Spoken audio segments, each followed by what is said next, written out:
hadir di acara reguler kita, Summer School.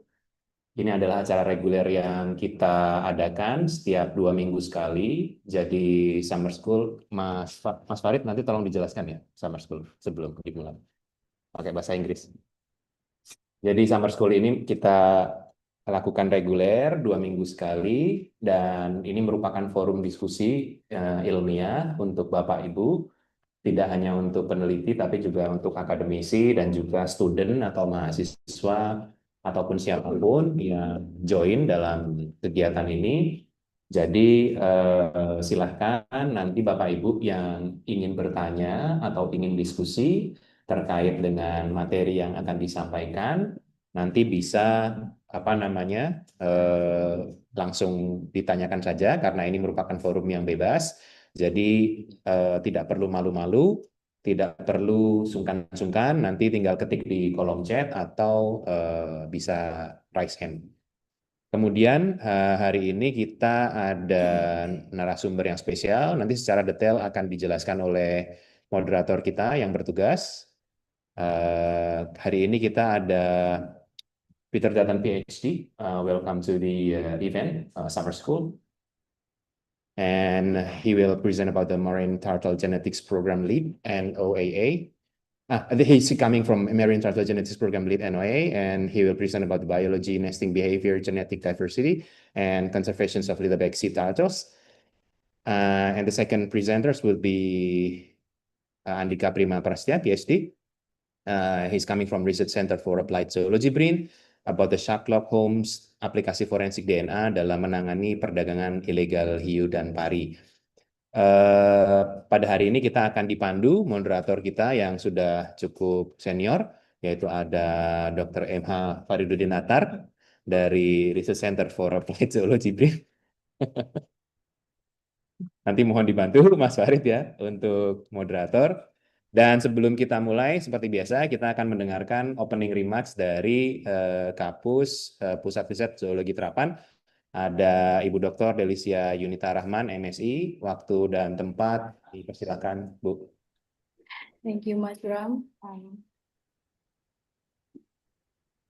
Assalamualaikum warahmatullahi wabarakatuh. Good morning, ladies and gentlemen, distinguished guests, college and maybe student also join us today. On behalf of Research Center for Applied Zoology, it is my pleasure to officially open the 13th session of our Applied Zoology Summer School series. Today's program brings together two exceptional speakers who work advanced science and conservation for some of our ocean most important megafauna.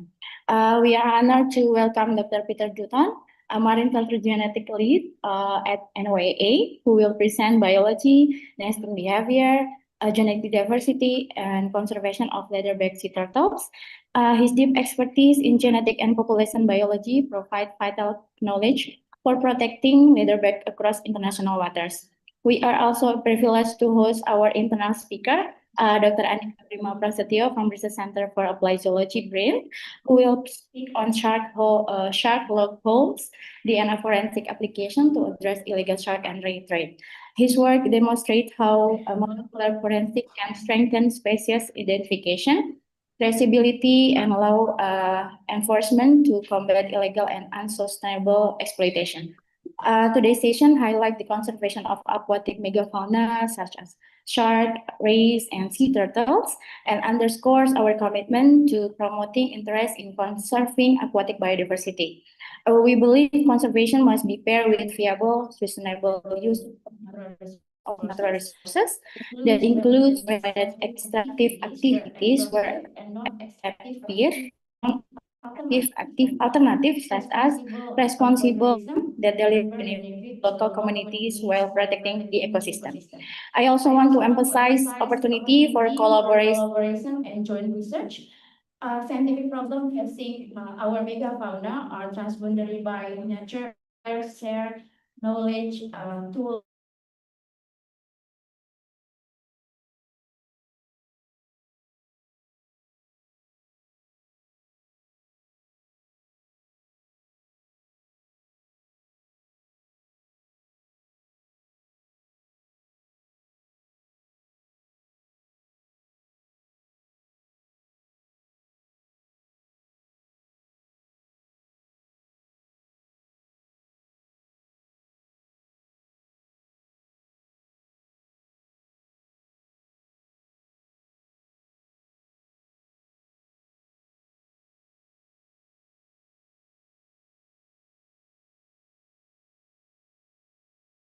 out dari Zoom nih kalau wifi-nya juga nggak tahu.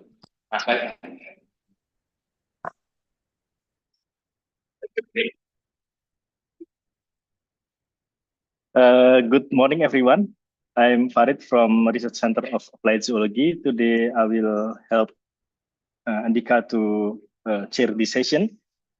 Welcome to today's session. We will dive into the fascinating intersection I call of marine biology, genetics, wildlife conservation. And then our talks will take us from the vast ocean habitats of one of the world's most remarkable reptiles, I could say, the leatherback of sea turtle, to the cutting edge use of the DNA forensic in protecting endangered species from illegal trade. I'd like to introduce our first speaker, Peter Dipan. Hi, Peter. Nice to meet you. Thank you. The director is already introduced you a bit.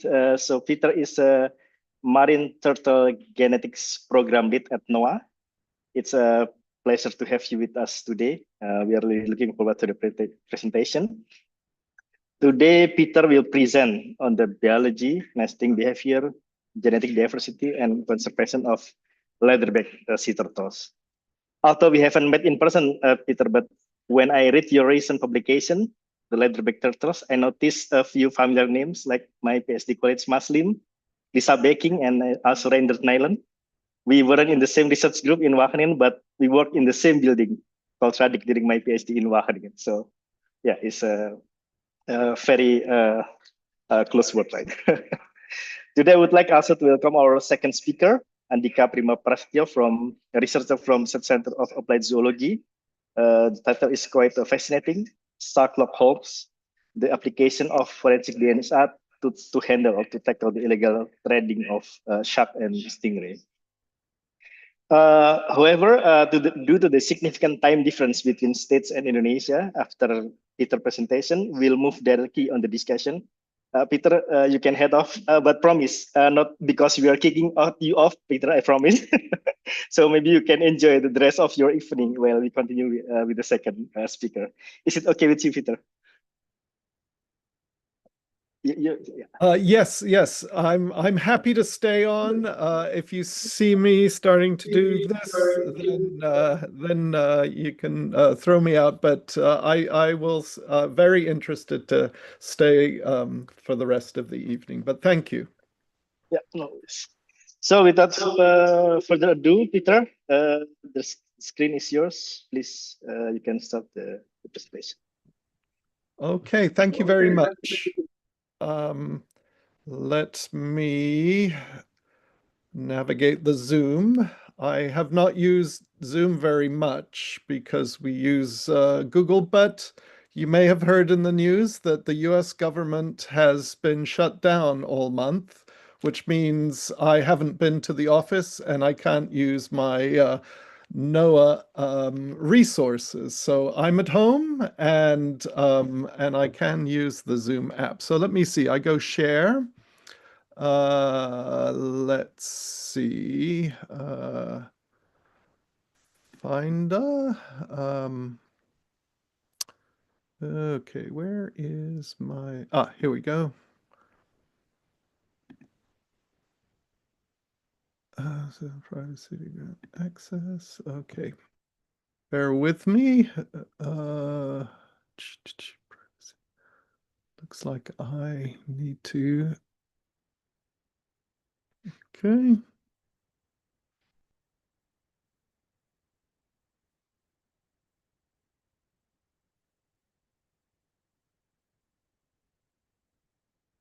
Okay.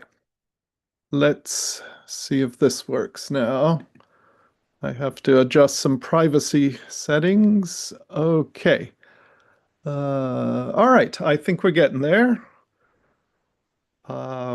We have PowerPoint, and how does continue to share? Yes. How does that look? It's look perfect. Okay. All right. Okay. Well, it's a great pleasure and honor to be able to talk about my favorite topic, leatherback sea turtle conservation. And today, for the title slide, I've worked at NOAA and led the sea turtle genetics program and research program for almost 30 years now. But today, I'm going to use my University of California, San Diego Scripps oceanography. I'm a faculty there, so I'm going to use that as my affiliation officially. But and I thought, and not if I remember this right, is about 40-minute presentation with some question time. Is that about right? Yeah, that's correct. Yeah. Okay. Um, Perfect. Okay. So I thought I'd just go over, since not all of you may be familiar with basic biology and life history of sea turtles. Some of you may be experts, but bear with me. I thought I'd talk generally about that, and then take a tour through some of the research for sure, as it relates to some of the conservation issues and practices. So I'll give some examples of nesting beach conservation, bring in fisheries bycatch, and then talk about the climate impacts for sea turtles. Um, my background is I started out as a young scientist with a lot of questions about sea turtles 35 years ago, and some of the mysteries have remained mysteries for decades.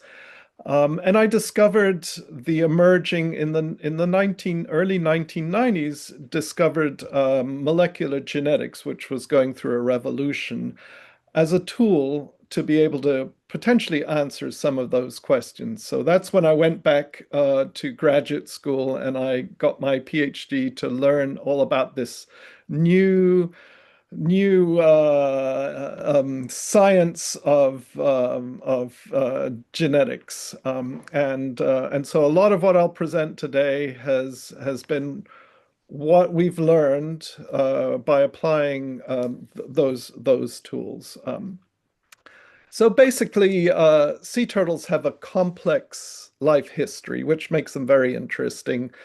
They have a terrestrial component. They nest on land, but they live most of their life in the ocean. So the females, it's just the females come out on the beaches, lay their eggs. The baby turtles hatch and go off into the ocean. That's where we have still a lot of mystery about where they spend their early 5 years or so, and it's referred to as the lost years in the open ocean. We're not sure, particularly with leatherbacks, where they go. But they start appearing as juveniles at the high seas, and then more commonly as adults, where the females come back to the nesting beaches, and the males we see rarely, but we're starting to encounter them more on the foraging grounds as we develop the means to find them and catch them and study them. So we know a lot about turtles on the nesting beaches. It's relatively more easy to set up a camp on a beach and have access to the turtles for study. We know less about turtles in the open ocean. It's more of their cryptic component of their population. So population assessments for sea turtles, and particularly leatherback turtles, has been biased and relies on counting the number of nesting females when they come to lay their eggs. And a lot of times it's difficult to actually encounter all the nesting females. And so a very basic population assessment tool is to count the number of nests. One of the reasons I chose to study sea turtles was because there are only 7 species. So I only had 7 Latin names, species names to memorize.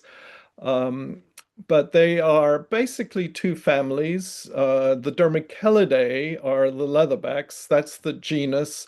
And there's only one living species representing the dermochelides. All the other sea turtles are what we call the hard-shell turtles, and they're part of the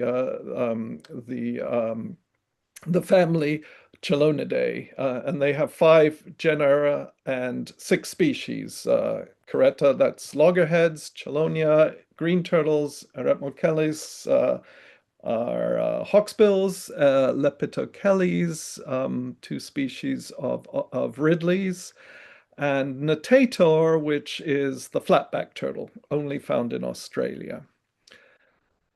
So leatherback turtles represent, like I said, the only living species of one of these 2 evolutionary lineages, and they go back to the Jurassic. So these really are living dinosaurs. They go back, their ancestry goes back to more than 100 million years ago.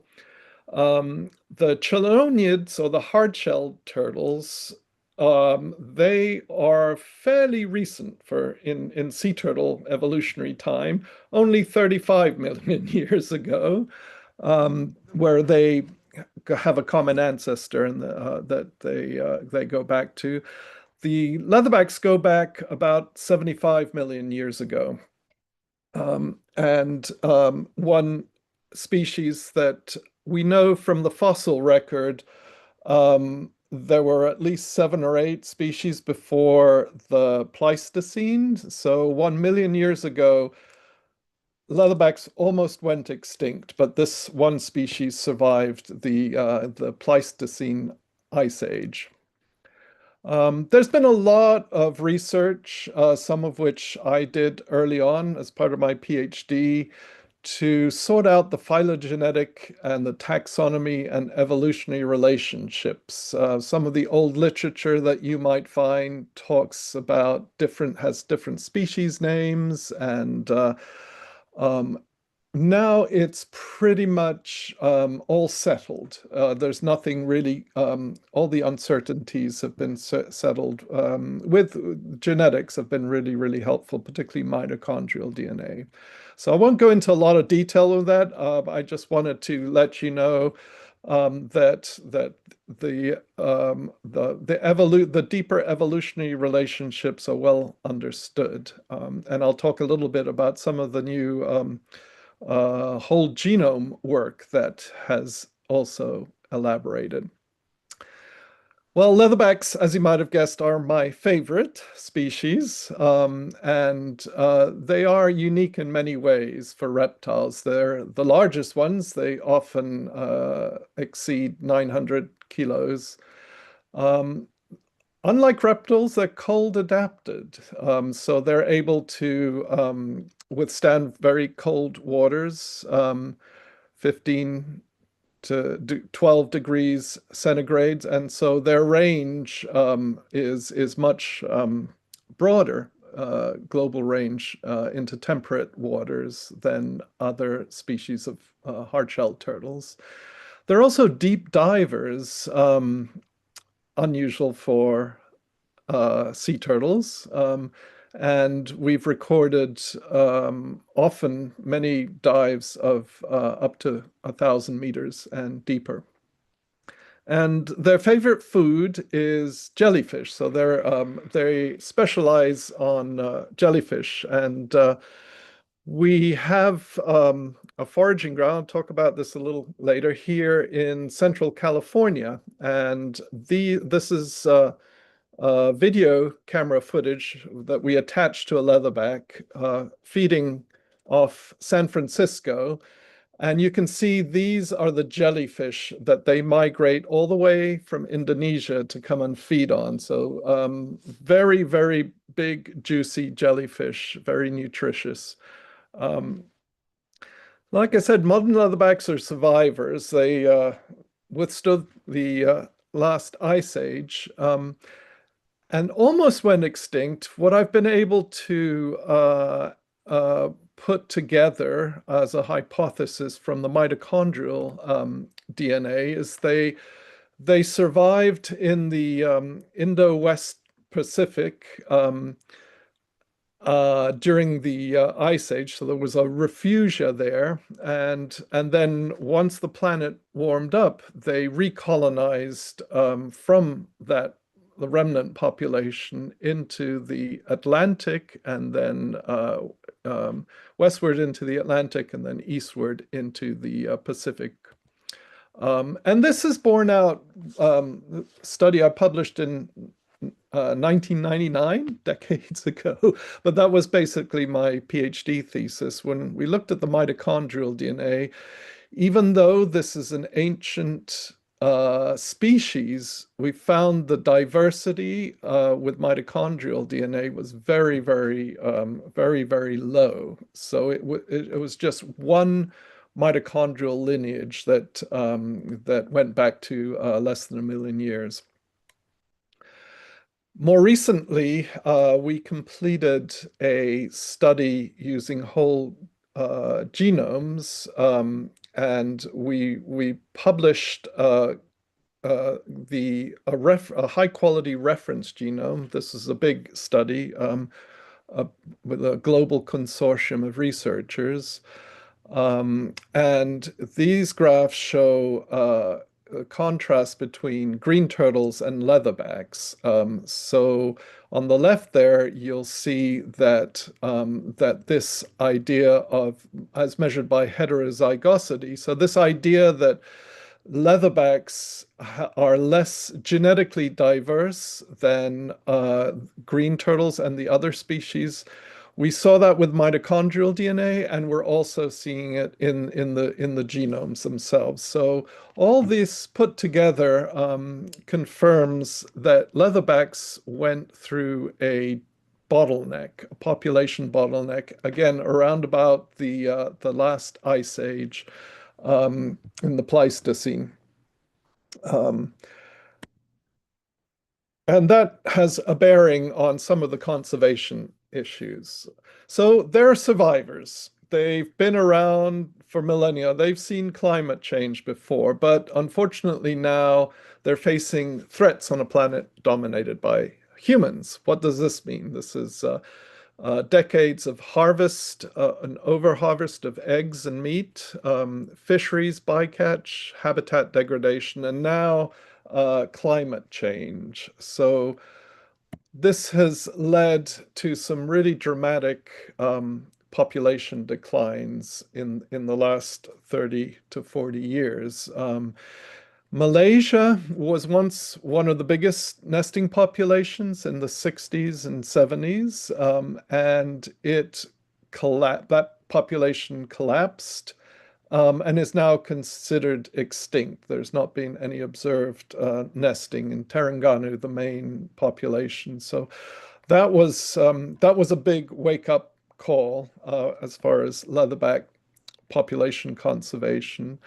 The Eastern Pacific, likewise, went from one of the biggest ones in the 1980s when the population was started to be monitored, where you had thousands of nests, tens of thousands of nests, and thousands of females nesting to less than 100 nesting every year for the entire coast of the Eastern Pacific. So that population has collapsed too, and this taken together has led to a 95% Pacific decline in the Pacific.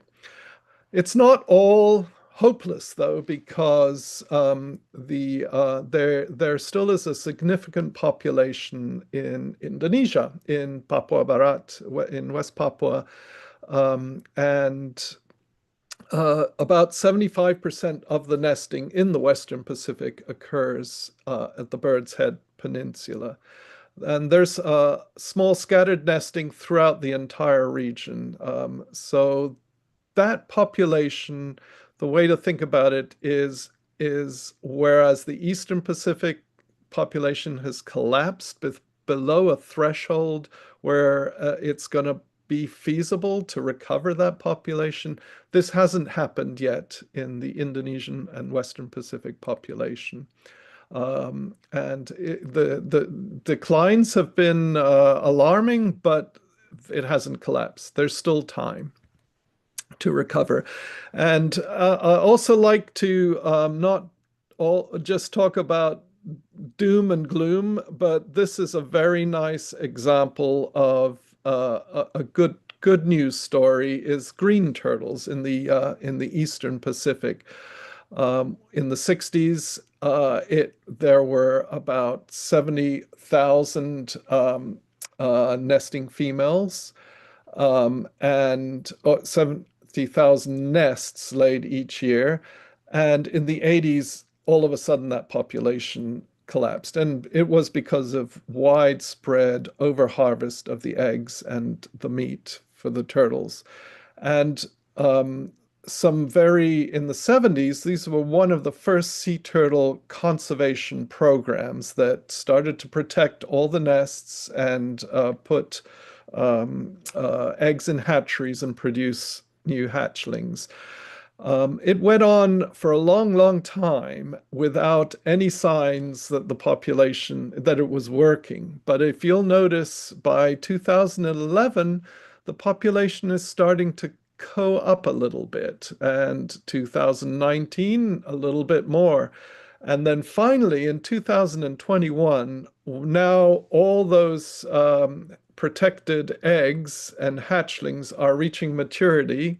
It may take, we don't know exactly, but we may be 30 years or so for hatchlings to mature and come back to nest. That's when we see the complete recovery. And it's been like that since 2021. Even higher numbers of nests than in the 60s. So this is very encouraging, and the message is you just have to keep these programs going for decades and not give up to be able to recover sea turtle populations. A lot of the work we're doing with sea turtles, with genetics, is to understand global diversity and define populations.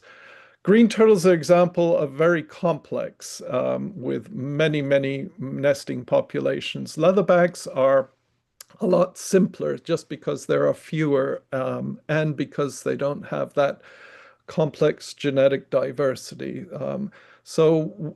This just very quickly, just to let you know that there are basically 7 global ocean level populations. They're regional, known as regional management units, and that's how the diversity at the global scale is organized into these broader. There's population structure within each of these regional management units, but evolutionarily, these are the big population units that are used for conservation at the global scale. Zooming in to an area of particular interest to all of you is the Indo-Pacific metapopulation. Of most of these nesting populations occur within Indonesia, and there are 2 RMUs with Sumatra and Andaman in the Indian Oceans belonging to one RMU, the Indian Ocean RMU, and the West Pacific RMU is all the rest. So Papua Barat and other parts of Indonesia. You mentioned Muslim, who just completed his PhD. And his study area, he has a paper, by the way, that we got the reviewer comments back. So his chapter 2 He is just about to resubmit the revised version, so it should be published soon. And this is really an example of this global collaboration where students and researchers in Indonesia are really starting to fill the gaps and help us understand the diversity across the region. But there are still additional nesting sites to be that are actively being sampled and collaborated with. I was delighted to be able to collaborate with a great Indonesian team of UNIPA and BRIN with Dr.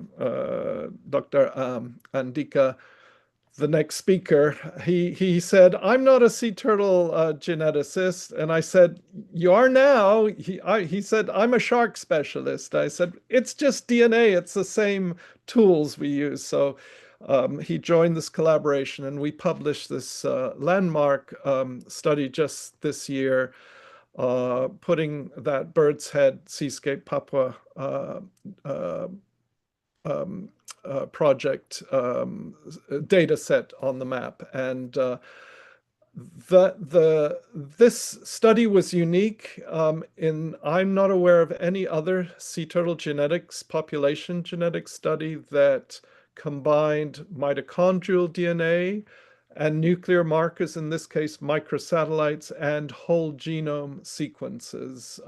And the question really that was being addressed was mitochondrial DNA doesn't really distinguish any of the populations in the Western Pacific. So Papua New Guinea, Solomon Islands, and the two sites at the Bird's Head, Papua, are indistinguishable. They're all one homogeneous interbreeding population, but we know that that's not exactly true. It's just that mitochondrial DNA is not a good enough marker to be able to look at fine scale.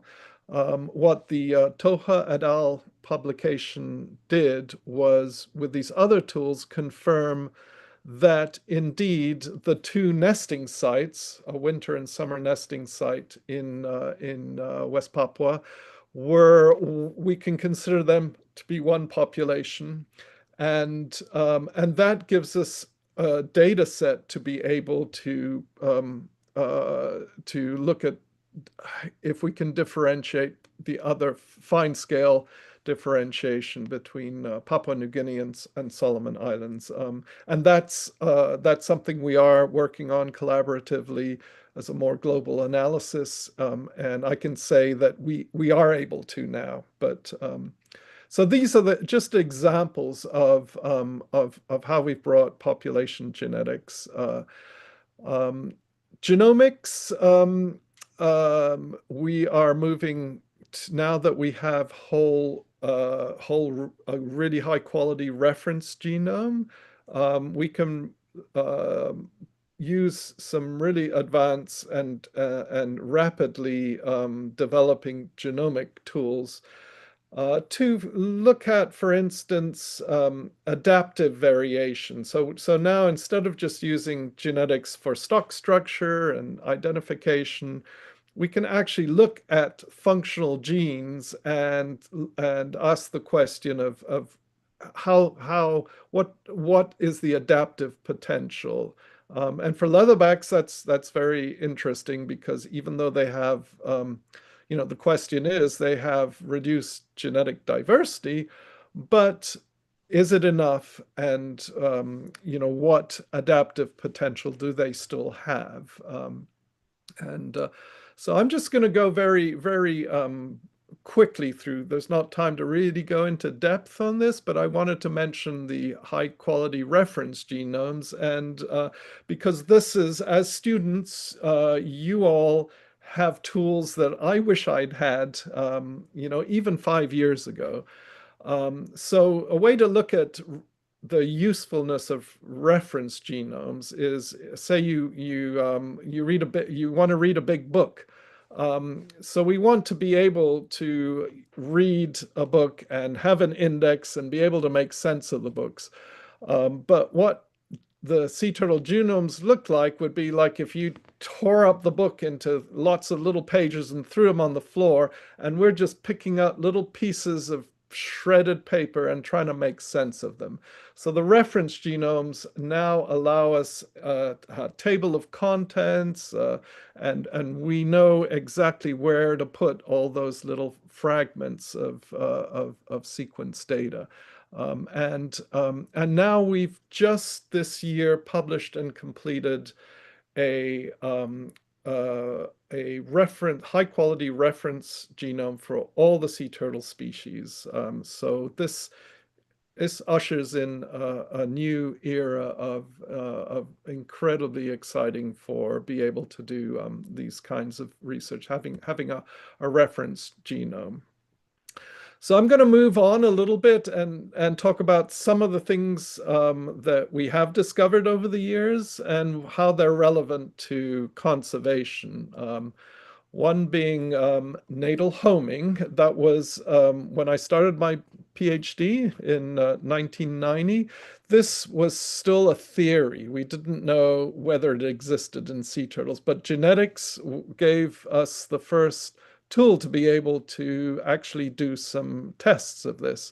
And now genetic studies have indeed confirmed that the females return to the beaches they were born at to lay their eggs. And so this is really important for one of the basic conservation approaches that's used worldwide, and that's protect the nesting populations. The idea being if you eliminate slaughter of the nesting females when they're on the beaches and protect all the eggs and their hatchlings, then those hatchlings should eventually return to their beaches where they were born, and you should expect to see the population eventually increase. One of the really useful opportunities or good opportunities for low-cost conservation is there's a lot of destruction. Any of you that have been on a leatherback nesting beach will have seen beach sections of the beach gets washed away by high tides, beach erosions. There's a lot of predation in the Bird's Head Peninsula in West Papua. Feral pigs were big, very destructive. So anything, and most of the studies, including one that I did, was one of my first studies, we determined that 30 to up to 60%, if without intervention, up to 60% of the nests are just destroyed by natural erosion, and then the rest by predation. So that's a great opportunity to do something to protect eggs and then boost the hatchling production. This is an aerial shot of one of the beaches that I worked on for many years in the U.S. Virgin Islands. It's a small population, so we can intensively monitor it, and that's the beauty of doing a lot of studies at this beach. We know every turtle, we're able to tag them and really get a lot of scientific information. So this aerial picture shows on the wide part of the beach, you can maybe make out, I don't have a pointer with me, but where the turtle comes up on the beach, has laid a nest, and then covered up and gone back to the beach. So about 2/3 of the way up, that's where the nest was laid. And this is a very dynamic beach. So if you in the eggs in that nest, 2 months later, that beach would have been washed away. So that turtle, where she laid her nest in May, that nest would be destroyed. So when we know, and that's quite predictable. So a big part of the monitoring protection is whenever a nest is laid, immediately collect the eggs and relocate them. When I started doing this years and we have the data to show that it actually works. So for years and years, I did this, and it was a lot of work.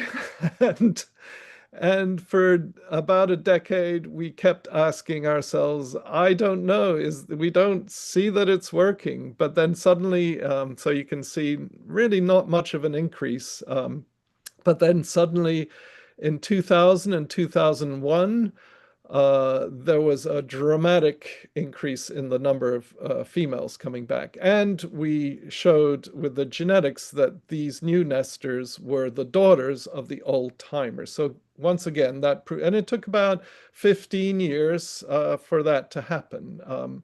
So we think the age to maturity is about 9 to 15 years for leatherbacks. So that sort of shows you that it does work. Eastern Pacific leatherbacks, they've had these programs, but it hasn't resulted in that. And adult mortality at sea is a big reason for that.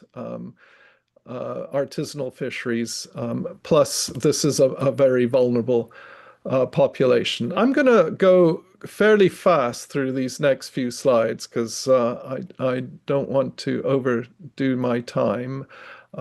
We talked about mitochondrial DNA and distinguishing Western and Eastern Pacific, but not fine scale. The top left, you will see satellite tracks. And we have a lot of turtles that we caught in our foraging grounds.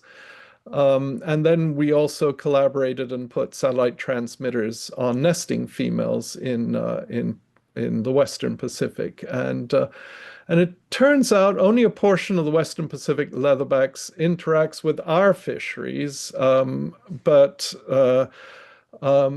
the main message I want to convey here is the transboundary nature of this and the fact that leatherbacks are pretty much in their lifetime going through every single possible artisanal and high seas fisheries. So that's the problem. It only they at some point in their life they're going to interact with a fishery, and also the we the satellite tracking has been mostly just with nesting females and adults. So you miss what genetics has done, and we discovered this graph in the bottom right here. We actually found in some of the fisheries off South America, there was a portion of juveniles that came from the Western Pacific. And you don't see that with the in the top right there with the satellite tracking. It gives you a biased view because the females are going just from the Eastern Pacific and staying in the Eastern Pacific. But we know it's more complicated. And that is what genetics gives us a chance to look at.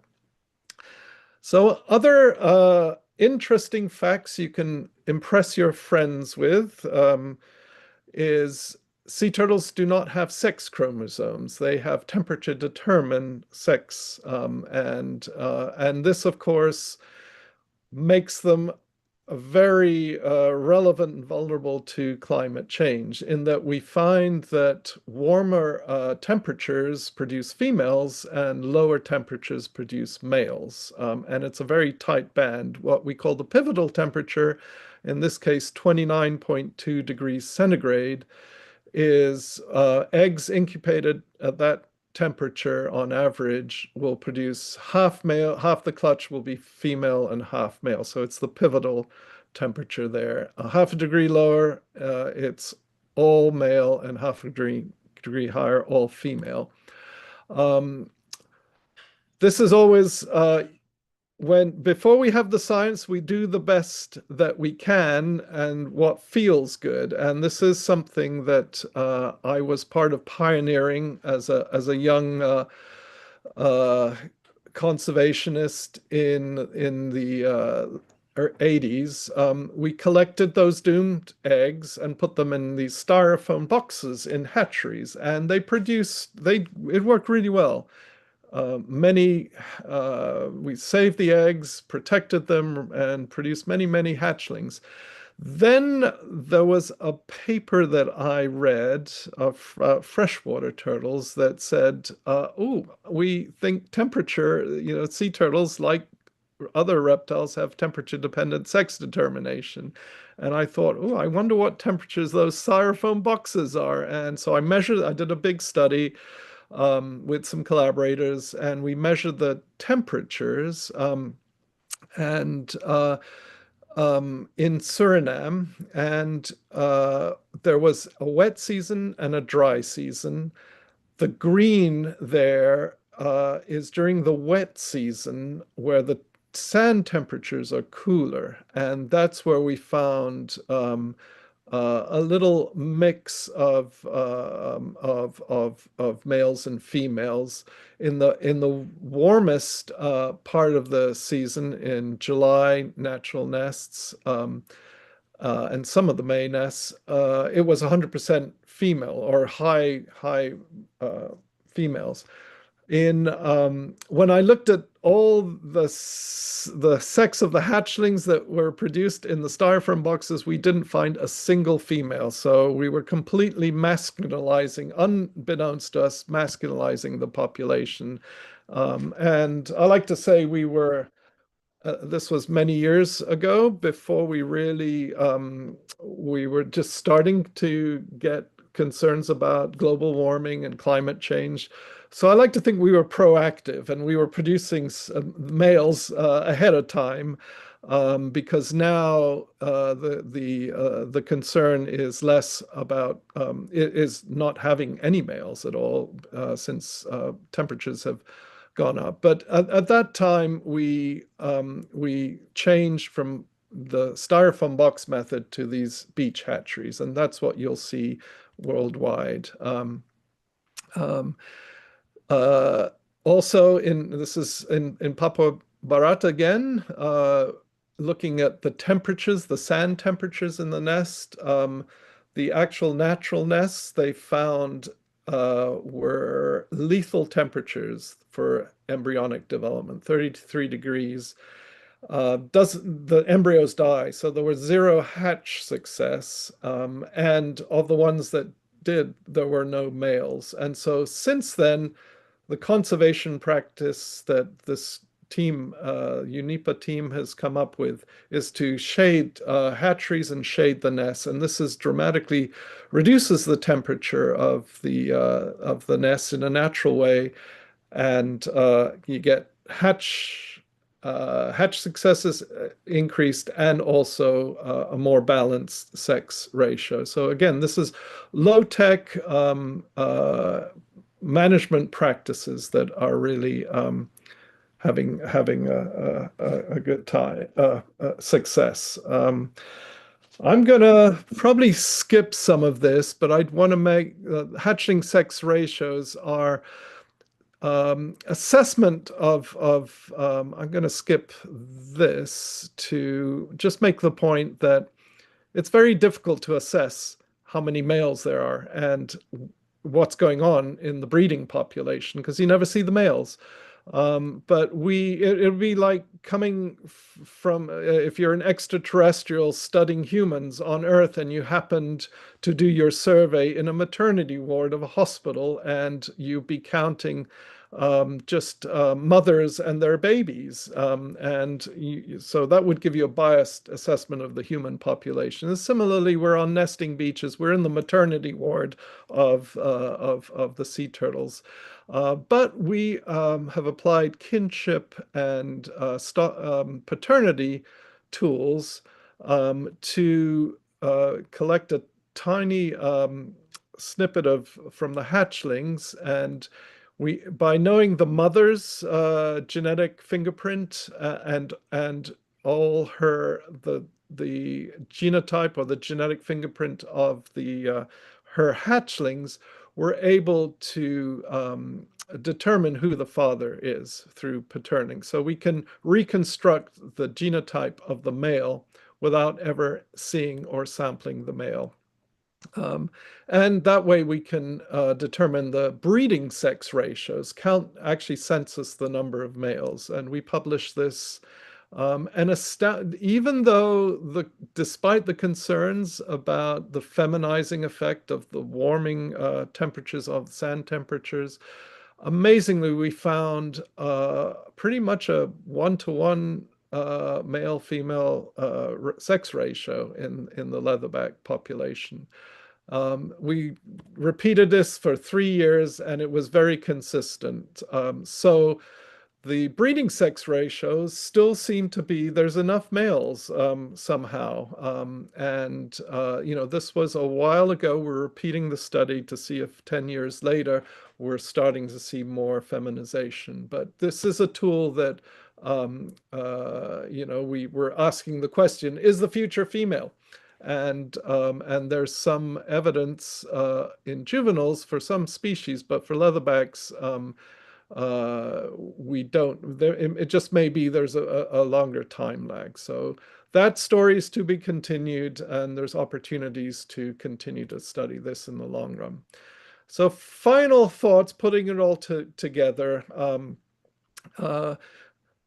Mortality affects especially leatherbacks at all life stages. And so recovery plans, and there are many of them now, recognize that you need a holistic approach. It's not just protecting the nesting beaches. In most cases isn't enough. You also have to reduce the high seas at sea mortality, and which complicates things. So the nesting site protection is a prerequisite. You have to do that for bycatch reduction to be effective.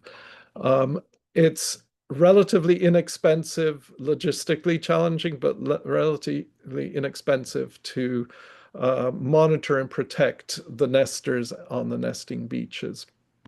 And there's another landmark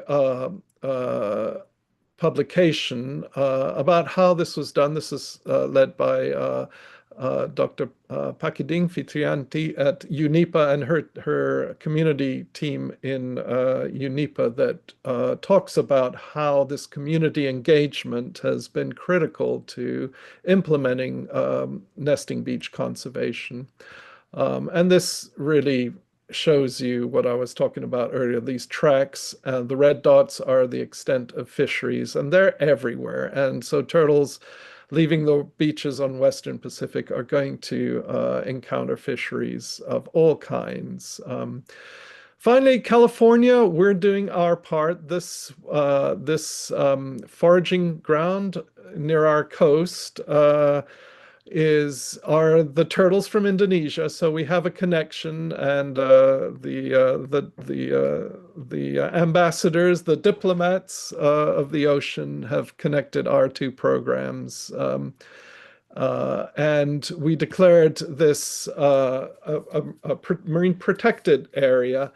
And the governor in 2020 of California declared the Pacific leatherback sea turtle as the official California marine state reptile. And so October 15th, we can celebrate it again next year, is the official California Leatherback Day.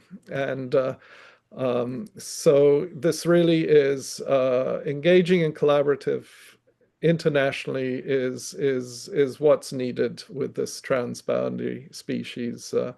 A very wise chief in PNG in a community there told me once when we were studying the turtles and tracking them, he says, I used to think these were our turtles, but now I know they belong to the world. And I will leave you with that thought. And during the pandemic, we had these posters of social distancing, one leatherback turtle uh, distance. So with that, I will wrap up. Thank you very much. Thank you very much, Peter. My first impression. Wow, living dinosaurs. I think you're correct with your choice of your favorite species. Never think about that one, actually. But it's very fascinating that you can move forward the conservation effort. I can only imagine T-Rex or Brontosaurus as the living dinosaurs now. But here we have the leatherback. Uh, yeah, and second one is amazing holistic conservation strategy. Like you took a step ahead 20 years forward with the masculinization. I like the beach hatchery actually, and also the community strategy. Like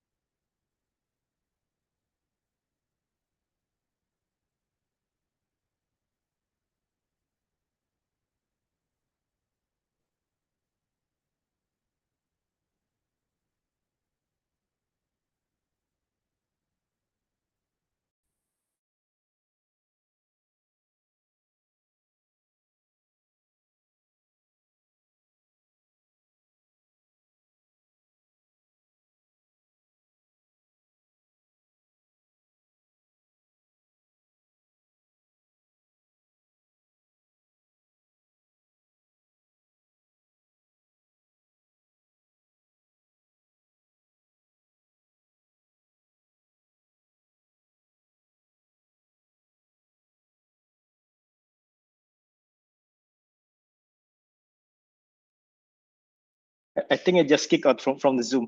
I'm sorry. Which part I mentioned that? Yeah.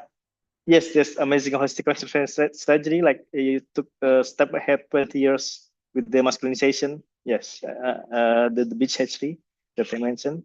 I have a lot of question actually, but I will give the first chance to the audience. So forget to mention as well that the summer school is held by Research Center of Applied Zoology, is intended for researcher from internal of Research Applied of Zoology, and but also for the external of Research Center of Applied Zoology, including the students, people that working with the conservation and many. So yeah, I will give the first chance to the audience in this room. So we have like a hybrid session for this. Okay, maybe. Yeah. Okay, I can call the first question from Mbak Erna. I think Mbak Erna in Zoom as well and also in this Zoom. Please, Mbak Erna.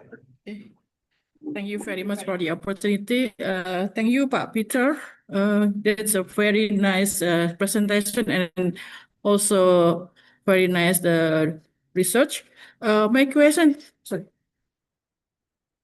My question is related to the determining of the sex of the turtles. Is very influenced by the temperatures, right?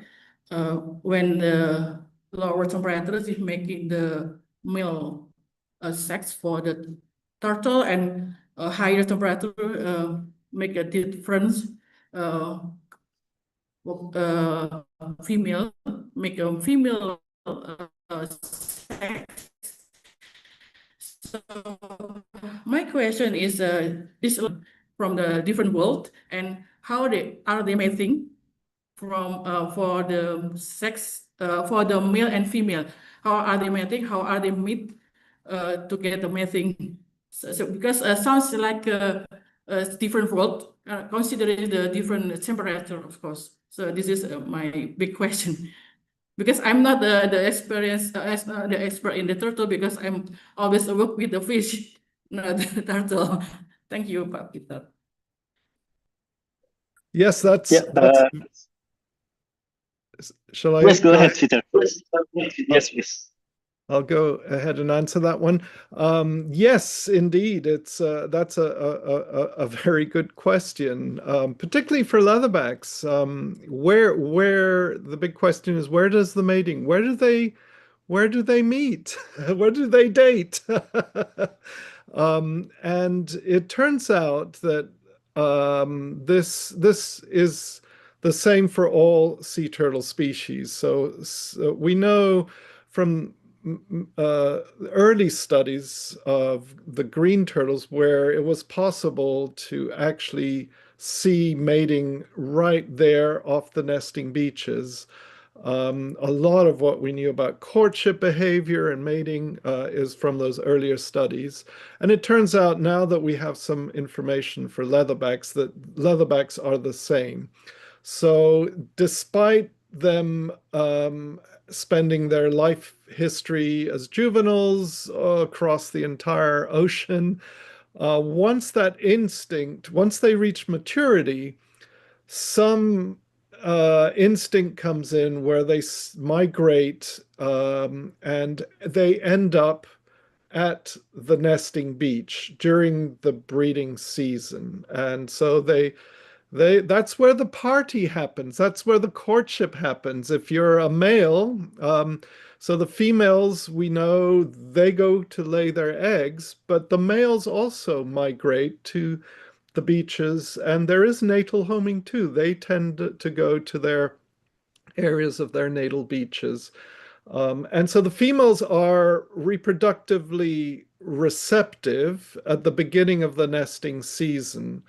The males, the courtship and the copulation occurs during the first weeks of the breeding season, and then the males off they go and leave the females to do all the hard work of laying the nest. Sounds familiar, huh? But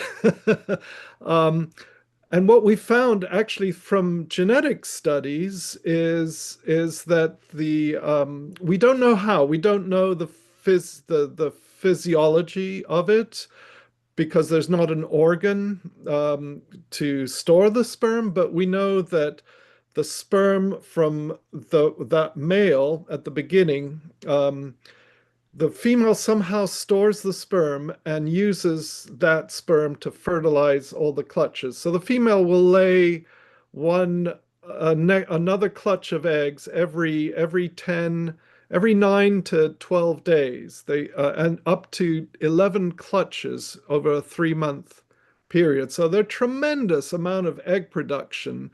Every 10 days, another 100 eggs. And even though the males have already mated and left, we've seen that the sperm that fertilizes those late clutches is from the same male as the beginning, as those first ones. So it must be some mechanism to store the sperm.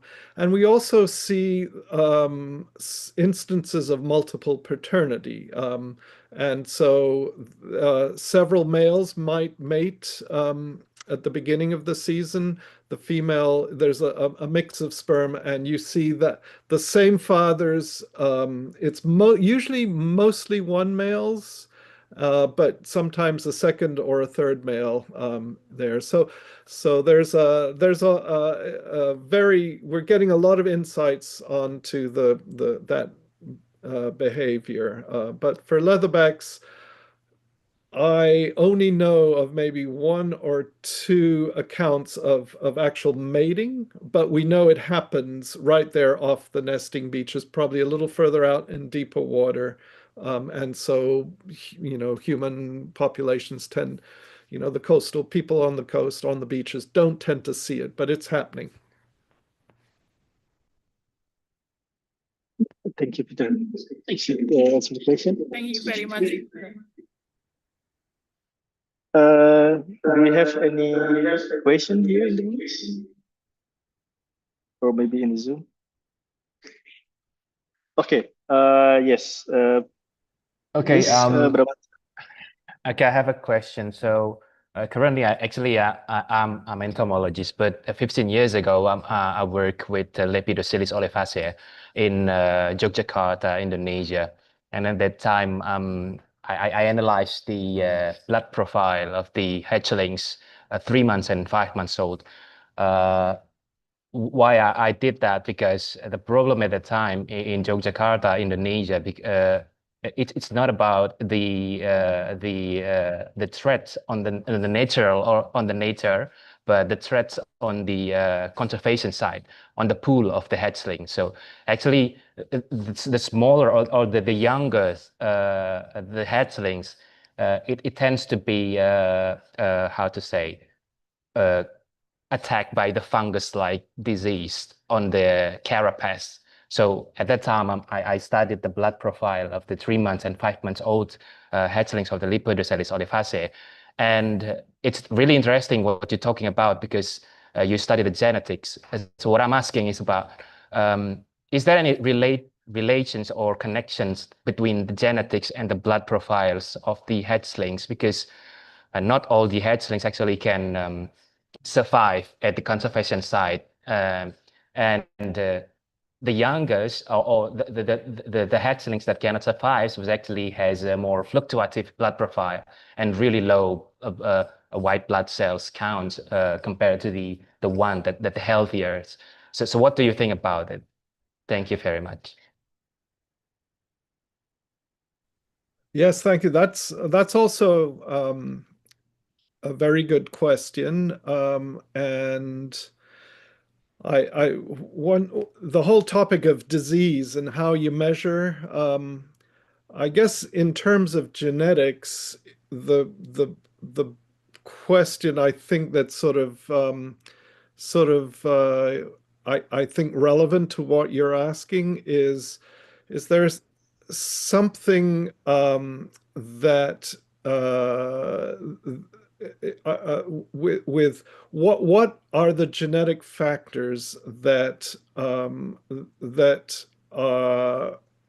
are indicate resilience, right? So it's in your case, you're measuring some fungal disease or some disease metrics and detecting some turtles are susceptible to fungal infections. More generally, the question is is a lack of diversity in either a specific population that's small and inbred, does that make them more vulnerable to disease? And then more broadly, for leatherbacks, is this generally lack of genomic diversity also making them more vulnerable to disease, whether whether it's something you measure in blood parameters or other kinds of disease. And that, I think, is a really good question. I wish I had an answer to it, but now that we have a reference genome and we understand, we're starting to more specifically identify genes that are associated with some diseases. Those are the kinds of open up the opportunity to do a study just like yours. I mean, if you could go back, or if you get involved in genomic research now, you could design an experiment to measure the appropriate genomic markers that are associated with a particular, in this case, susceptibility to fungal disease. So in general, clearly there's some sort of link. We never have understood it because we didn't really understand what the genome. We didn't have that reference genome to be able to map gene expression, but those studies are starting now. Okay, thank you very much. Maybe using the RNA transcriptomic profile, yeah, Andika can also correctly answer if I mean, I have suggestion if we can use the RNA transcriptomic profile to do the blood profiling. That could be the strategy. Okay, and then yeah, I have a question as well, Peter. I continue the question from Erna related with the beach hatchery. I'm curious because I have a background in the selective breeding. You have a small population, and you have. Is there any human intervention strategy for the breeding or mating is occurred naturally because you have kinship information? Maybe you can manage the effective population number so you can reduce the inbreeding. So, for example, do you have any clue about that one, Peter? Thank you. Yes, husbandry and breeding for leatherbacks has not, it's been complicated because we don't really, conservation, it's been controversial, what we call head starting, where you raise, basically in captivity, hold animals there and then breed them. Most of the history of that was for turtle farming in the Caribbean, with green turtles, to be able to produce turtles for meat. And the idea was to take pressure off the wild populations, but produce, some meat. All that was very controversial. Um, it's really an open question. There have been when I went to Malaysia to a conference about 10 years ago, and somehow the press got a hold of some story that, because I was, giving a talk on genetics, and when I got off the plane, there were a bunch of reporters came and were asking me how that I was going to clone leatherbacks. I'd figured out how to clone leatherbacks to bring back the extinct Malaysia population, and I said, no, we can't do that. But now now that we have more idea of the genome, I think it would be feasible to do something maybe like you're suggesting, which is if we understand, what is the best way to bring back a small population by relocating eggs from one beach to another beach to sort of establish or recolonize that beach. And I think that's really pertinent because we're dealing with small um, and inbred populations. Interestingly enough, I think this is something for everyone to think about for the future.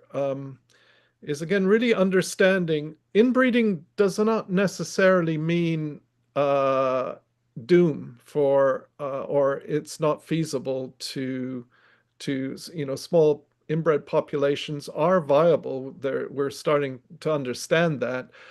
Um, but it all depends on how much genetic purging there have been. And so there are two cases now in the genomic that we've learned from genomics. One is from the vaquita. It's a small cetacean that is, I think, maybe somewhere less than 30 animals in the entire global. It's only one population in Mexico. Very, very small, but it's been small for maybe hundreds of years, so many generations.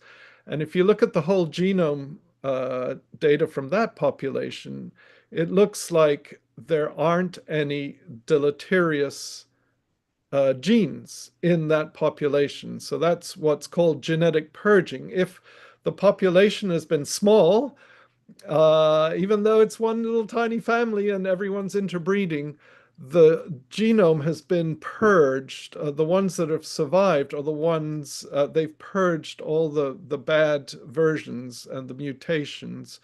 And so actually it's viable. With leatherbacks, what we found is that is not the case. So we've looked at genetic purging hasn't happened, probably because the population decline has been so rapid. And so you don't have a history of many hundreds of generations of very, very small population. But it would be interesting to now, that's the species, though. It'll be interesting to do those kinds of studies for some of the populations that may have been very, very small. And in which case there might be an opportunity, like you suggest, to do some sort of captive rearing and seeding of populations. But it is desperate measures in some realm, some parts for the Eastern Pacific people have started to say,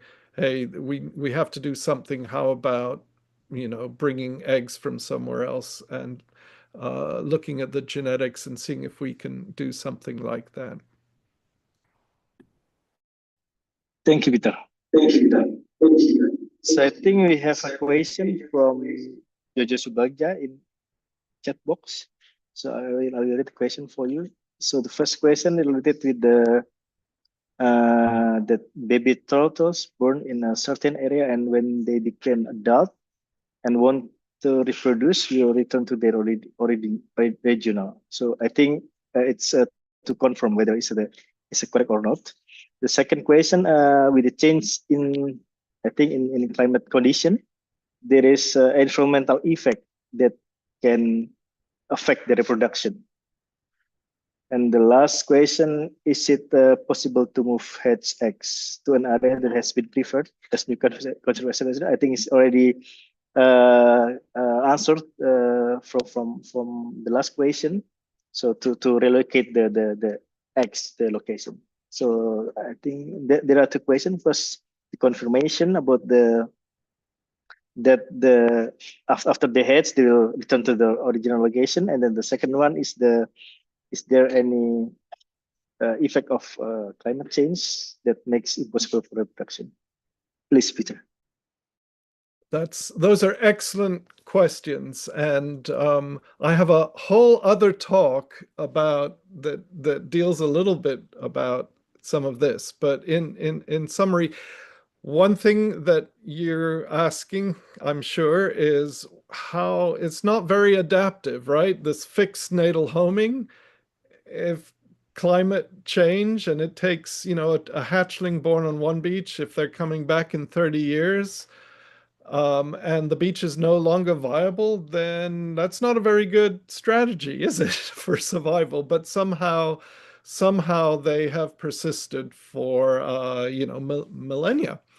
And so especially leatherback turtles. So when we say natal homing exists, it is not 100%. It is very strong, and that's the model for the species. But on an individual level, a certain my hypothesis, please investigate it in the future. But my hypothesis is there's a certain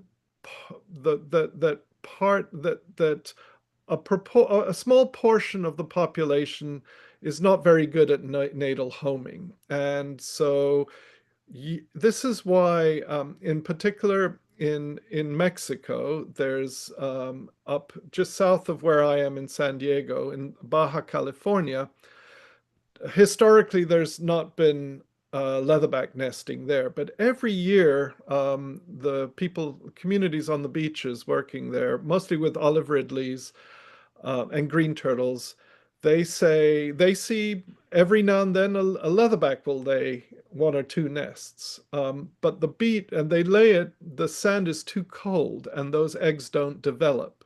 One year they did an experiment where they put a tent over the leatherback nest and put gas fire heaters, and they warmed the sand up just enough that actually the embryos developed and hatched. And so it was almost warm enough for embryonic development, but not yet. And so how does that answer your question? Well, this, I think, is part of a natural tendency of some females to be explorers or are lost, whatever you want to call them. They don't home to their natal beach, but they'll go somewhere, generally somewhere along the coast, but in this case further north, and they have to so they lay eggs. Those eggs won't hatch, and so those hatchlings don't get produced, and those hatchlings don't return to their native beach. All it takes is, as the climate change is warming and warming, Baja California now is starting to warm up. maybe in 10 years' time, that sand will be very viable for leatherback, whereas further south, it'll be too hot. And so now you're getting gradually over generations a natural shift of the range. And the natal homing works by all it takes is one nest to work, they hatch, and it's warm enough that some females, all you need is one female, they survive. That one female comes back to her natal beach, this new beach, and lays. And by now it's warm enough. They're starting to, and you'll get a rapid increase in that and colonization of that new nesting area.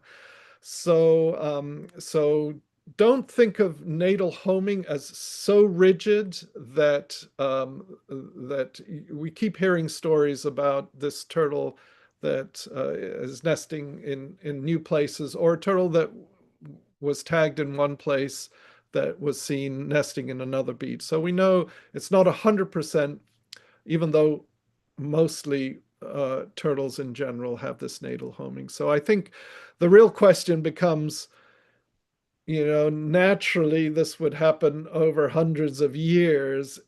The climate change is happening so fast, will there be enough time to adapt? Which gets at your other question, this is where understanding how best to exploit the natural processes to accelerate them for conservation, and that would be egg relocation.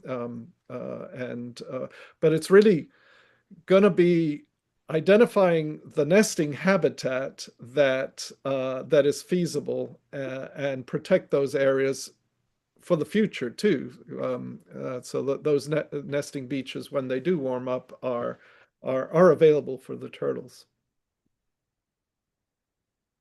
Yeah, thank you. I think that was answered the question, but unfortunately, Peter, I have to stop the discussion. It's quite interesting, but yeah, we have to move to the next speaker. Oh, Andika, you have a question? Oh,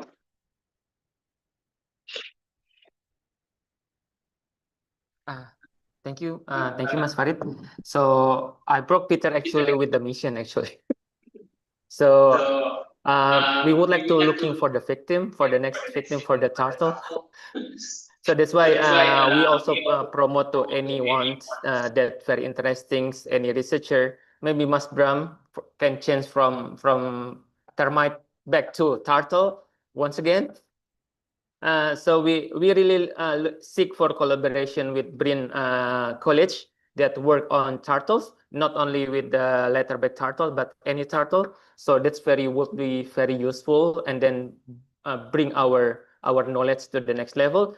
And there's also interesting with the Peter presentation that we are analyzing the West Papua sample. How about the Sumatra from Muslim?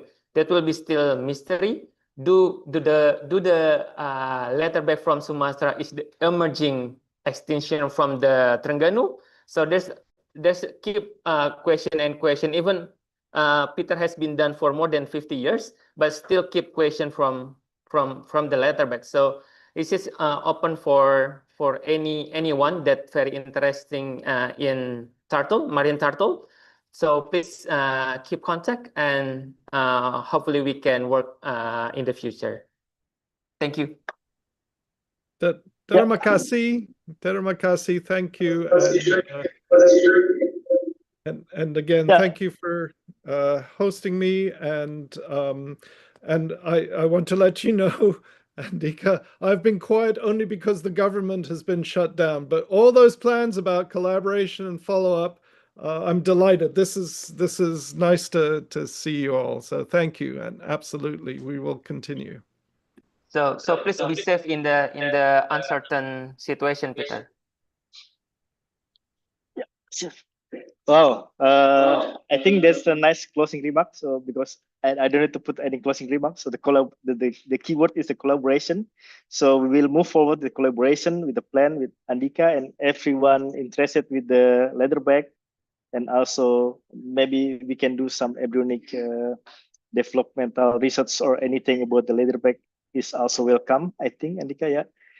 Then and again, Peter, I promise that I don't want to kick you, but if you need to enjoy your rest of the evening, you can leave the room. But if you want to stay ahead, please, because then we move to the next speaker, Andika Prima Prastyo. He will talk about the DNA, the forensic DNA to tackle the illegal trading of shark and stingray.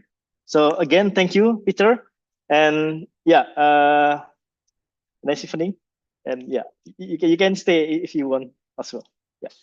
And to Andika, please, the screen is yours.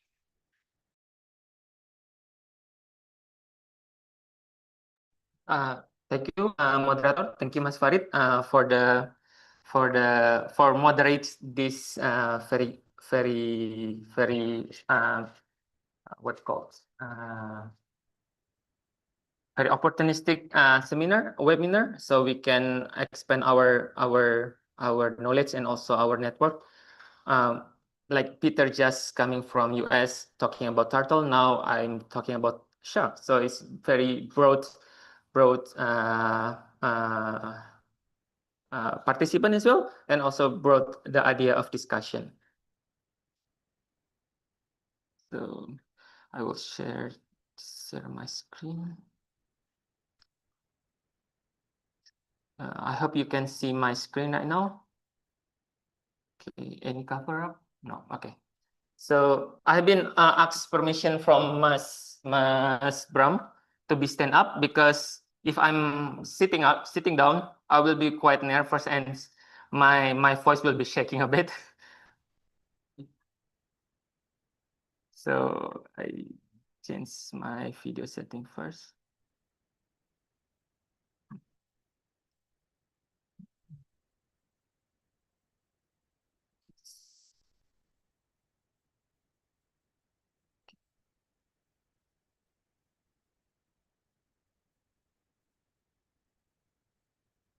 Okay. So actually, hi you is basically like Indonesian, but with the slang word hi you. But we are talking about you. So thank you for your introduction, and also for your chance to sit here. So because I haven't assessed all the participants, so only like 2 native speaker. So mostly I will be mixed up by talking with Bahasa in English. So, but mostly of my presentation is based in English. So you can see if there is any question, please raise your hand.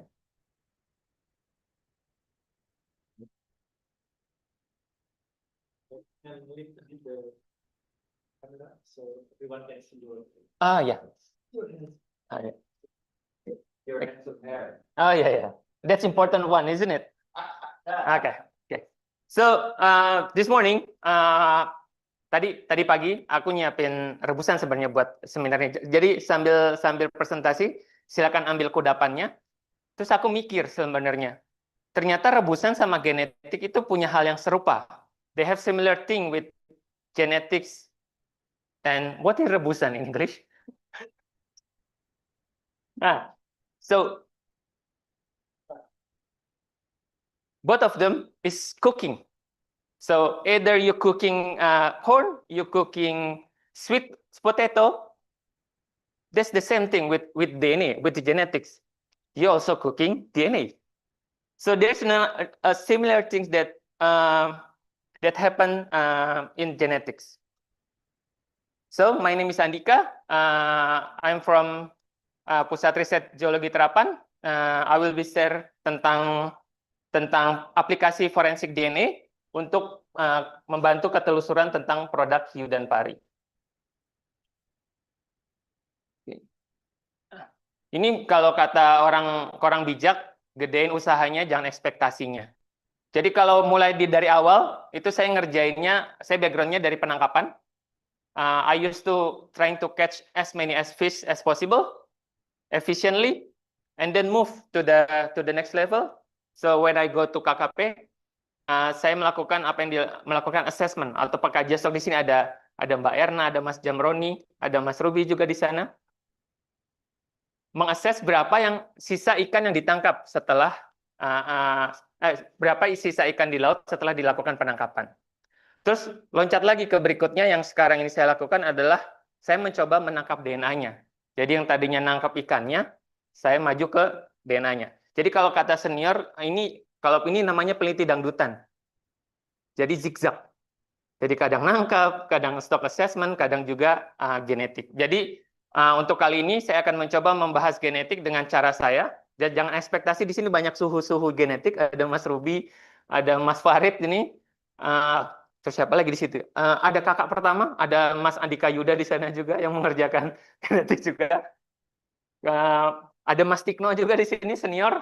Jadi saya izin akan membahasanya dengan agak lebih tone-nya di-down-kan. Kemudian karena beberapa juga bukan dari expert di hiu pari, di sini ada Karani, ada Karati juga. Jadi akan saya bahas sedikit tentang hiu dan pari. Hiu sama kayak ikan umumnya, cuman bedanya hiu itu adalah ikan bertulang rawan. Jadi kalau suka makan ayam yang bagian punggung belakangnya, yang tulang mudanya, nah itu hiu termasuk bagi bertulang rawan. Tapi bukan cuma hiu yang butuh cinta, saya juga maaf salah curhat. Maksudnya ada pari juga di sana, ada skate, ada kimera. Jadi kalau teman-teman, kalau ada yang tahun lahiran 97-an ya, 90-an, 2000-an, kalau zaman dulu di Aceh ada anak yang dikutuk dia di pari, yang di sini gambarnya ini. Di Aceh waktu itu gambarnya lagi heboh-hebohnya. Jadi kalau kamu durhaka sama orang tua dikutuk jadi jadi pari. Nah, ini dia. Dan suatu fakta bahwasanya ketika sirip hiu, yang mahal itu bukan sirip hiu. Seharusnya adalah sirip pari. Kalau sirip hiu itu masih ada cartilage-nya, masih ada tulangnya, beda sama pari. Pari itu pure hisit. Jadi ini adalah sirip, kalau dia nyebutnya sirip hiu termahal. Jadi sebenarnya bukan dari hiu, dari pari yang paling mahal. Kemudian ada yang skate namanya. Nah kalau skate beda sama yang pari. Kalau skate itu dia bertelur, kalau yang pari ini biasanya dia melahirkan atau vivipar atau ovovivipar. Kemudian ada juga yang lumayan jarang dilihat, yaitu hiu hantu atau kimera. Ini biasanya di kedalaman. Dan semuanya bedanya adalah di celah insang. Jadi kalau hiu celah insangnya di samping, kalau pari celah hiunya di bawah begitu. Jadi nanti buat bekal ketemu anak-anak atau teman-teman bisa tebak-tebakan. Nah, masalahnya adalah hampir 1/3 hiu dan pari, khususnya baik pari maupun kimera, itu threatened by overfishing. Jadi, dan khususnya itu di daerah-daerah tropis. Karena itu kutukan tropis ya. Biodiversitas tinggi, jumlahnya sedikit. Termasuk bagaimana jago-jagonya nelayan-nelayan juga nangkep di daerah tropis. Kemudian dari tahun ke tahun itu jumlah status kerentanannya itu juga semakin meningkat dan ini cukup mengkhawatirkan. Bahkan yang terakhir adalah jenis ikan laut yang masuk yang dideklar sebagai punah itu berasal dari pari. Ya ini pari Jawa dan dari Indonesia pula. Dan kita bisa lihat sendiri bahwasanya pemanfaatannya cukup beragam, termasuk riset di sini. Ini salah satu yang ngabisin juga stok populasinya 3% tapi.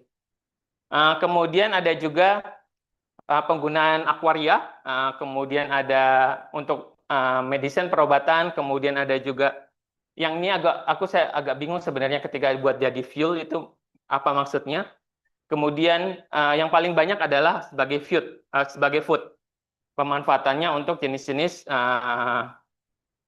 konsumsi domestik.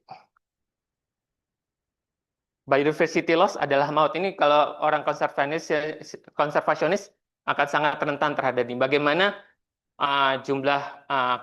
jumlah dari keragaman spesies sedikit, keragaman genetik sedikit, ini akan membahayakan bagaimana ke depannya spesies ini bisa beradaptasi, khususnya yang sedang lagi digadang-gadang adalah perubahan iklim. Tapi sebenarnya apa sih yang terjadi di hiu dan pari di Indonesia? Pertama, penurunan populasi. Itu hampir di setiap jeda perairan kita itu populasinya menurun. Tingginya bycatch.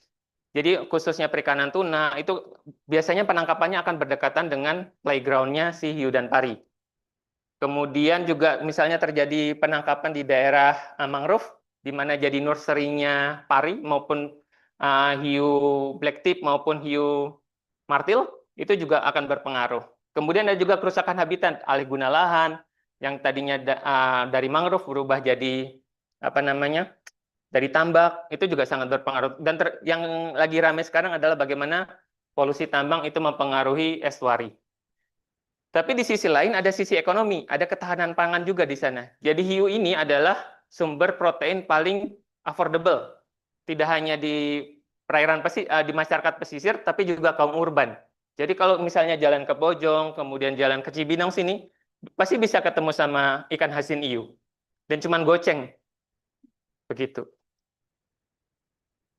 Tapi nggak diam aja. Ada perlindungan kawasan yang dilakukan, ada pengolahan perikanan. Jadi ada daerah-daerah yang tidak boleh dimanfaatkan, kemudian untuk jenis tertentu itu harus dilepaskan kembali, itu sudah dilakukan sejak lama. Kemudian ada social engineering, bagaimana campaign tetap dilakukan, stop makan hiu, hati-hati bahayanya heavy metal dari hiu, itu juga dilakukan. Termasuk bagaimana pembatasan perdagangannya. Jadi ada hiu yang boleh diekspor, ada yang enggak. Ada yang cuma boleh di domestik saja. Itu hal-hal tersebut sangat salah satu treatment yang dicoba dilakukan untuk menghentikan terjadinya penurunan laju populasi hiu dan pari. Tapi nggak semudah itu juga. Volume perdagangan hiu dan pari itu besar. Kalau misalnya ini ke gudang yang di sebelah kanan, itu 10 lapangan pedal ukurannya. Ditumpuk ke atas tapi ya. Termasuk ke kanan juga. Itu saking luasnya bagaimana kita harus mencari, dan nggak cuma hiu dan pari aja, dia campur. Kondisi geografis kita, bentuknya negara kepulauan, semuanya tempat daerah pendaratan, sehingga dimanapun dia bisa mendaratkan. Khususnya di daerah Sumatera, kalau ada tangkahan, istilahnya tidak ada pelabuhan resmi, jadi pendataan, kemudian perdagangannya menjadi tidak tertelusur. Kemudian keterbatasan budget. Itu jadi masalah klasik. Kemudian identifikasi spesiesnya. 2/3 spesies hiu dan pari dunia, keragamannya itu ada sekitar, ada yang pencatatan terkadang ada 1.200 spesies. Nah, hampir sepertiganya itu berada di Indonesia. Dan itu menjadi suatu kebanggaan tersendiri, tapi jadi ironi ketika kita tahu bahwa biodiversitasnya juga terancam. Dan olahannya tuh macam-macam. Jadi makanya zero waste, from fin to intestine. Dari siripnya sampai isi perutnya itu dimanfaatkan semuanya. Dan seringkali perdagangan ini, kalau misalnya teman-teman yang ada yang sudah familiar dengan CITES, Convention on International Trade in Endangered Species untuk flora dan fauna, itu ada mekanisme pembatasan perdagangan. Nah, tapi masalahnya kata-kata ilegal ini menjadi hal yang abu-abu. Karena kalau di mekanisme CITES itu ada yang namanya, ada istilahnya Appendix 1, Appendix 2, sampai Appendix 3. Ada Appendix 1 berarti barang ini atau spesies ini tidak boleh diperdagangkan sama sekali. 2, boleh diperdagangkan dengan catatan. Nah, ini seringkali ketika kalau teman-teman di media sosial, kemudian tiba-tiba ngelihat ada yang sharing, ada yang nangkap hiu, tiba-tiba langsung dihujat rame-rame. Itu dilindungi, itu ilegal. Padahal belum tentu seperti itu juga. Bisa jadi dia adalah spesies yang boleh dimanfaatkan secara domestik, tapi tidak boleh diekspor, atau tidak ada peraturannya sama sekali. Nah, hal-hal seperti ini juga akan istilahnya kontraproduktif ketika kita bekerja dengan nelayan, dengan masyarakat, ketika kita selalu gampang melabeli. Jadi approaching-nya akan berbeda begitu. Nah, makanya akan lebih mudah ketika ini disebut sebagai control species atau spesies terkontrol. Ini nggak cuma hiu, ada tanaman juga ada yang gaharu juga diatur, kemudian ada ikan hias juga, macam-macam. Nah, masalah tadi kalau kita cerita Indonesia, spesiesnya ini ada Mbak Erna di sini yang dari perikanan, multi-species fisheries. Jadi apa aja yang ketangkap juga macam-macam. Jadi nggak bisa kita, hari ini saya cuma mau nangkap ikan hiu yang ukurannya gede, nggak bisa. Atau hari ini saya cuma mau makan ikan teri, yang lainnya nggak mau. Nggak bisa. Karena kita nyampur multi-species fisheries. Dan nangkapnya juga macam-macam. Ini salah satu yang di A ini adalah tangkapan di Indramayu. Ini terjadi semenjak pelarangan troll, total ban di Arafura, kemudian diganti sama TramelNet. Ternyata tidak menyelesaikan 100% masalahnya, malah menambahkan hasil tangkapan sampingan. Kemudian perdagangannya juga kita top 10 perdagangan hiu dan shark landing country. Jadi pendaratan hiu dan pari kita paling besar seluruh dunia. Di bawahnya ada Spain sama India. Kemudian penangkapannya juga fluktuatif dan semakin sini semakin ada terjadi penurunan. Bahkan kalau misalnya kita lihat di tahun 2000-an itu tangkapannya hiu menurun, tangkapan pari yang semakin meningkat. Kemudian tadi ngomongin produknya itu macam-macam. Ini contohnya tulang hiu yang dijual. Yang di sini yang harus pemeriksaannya teman-teman juga harus dalam bentuk kontainer, ukurannya besar-besar. Ditambah lagi ada yang siripnya juga kecil-kecil yang ukuran anakan atau emang hiunya ukuran seperti itu juga diperjualbelikan. Tongkatnya ini apa namanya? Kulit dari pari biasanya untuk jadi sarung katakana, buat pedang atau jadi dompet atau jadi sepatu itu juga dilakukan. Giginya, rahangnya semuanya dimanfaatkan begitu. Bahkan untuk yang daging-daging ini kita mendapatkan pembeli di daerah Sri Lanka maupun India karena dia pemakan non-meat eater ya, alternatif dari buat daging, termasuk hiu hidup dan pari hidupnya juga. Tujuan ekspornya jelas Hong Kong untuk produk sirip, tapi surprisingly kalau produk daging itu banyakkan ke Malaysia, khususnya jenis-jenis pari. Nah, ini sering kejadian kalau di perdagangan, termasuk waktu Lebaran biasanya. Konghuan isi rengginang, kemudian ada roti jeri tapi isinya payak, dan itu terjadi. Jadi ada produk yang dilabeli sebagai ikan biasa, tapi sebenarnya hiu. Ini kalau dari sisi konservasi dia berbahaya, tapi kalau dari sisi kesehatan itu juga bisa berbahaya karena bisa jadi karena ada kandungan heavy metal di hiu dan pari dan kemudian dimanfaatkan, ini bisa jadi mungkin ada orang yang punya apa istilahnya sensitivitas yang tinggi, itu akan berbahaya bagi kesehatannya.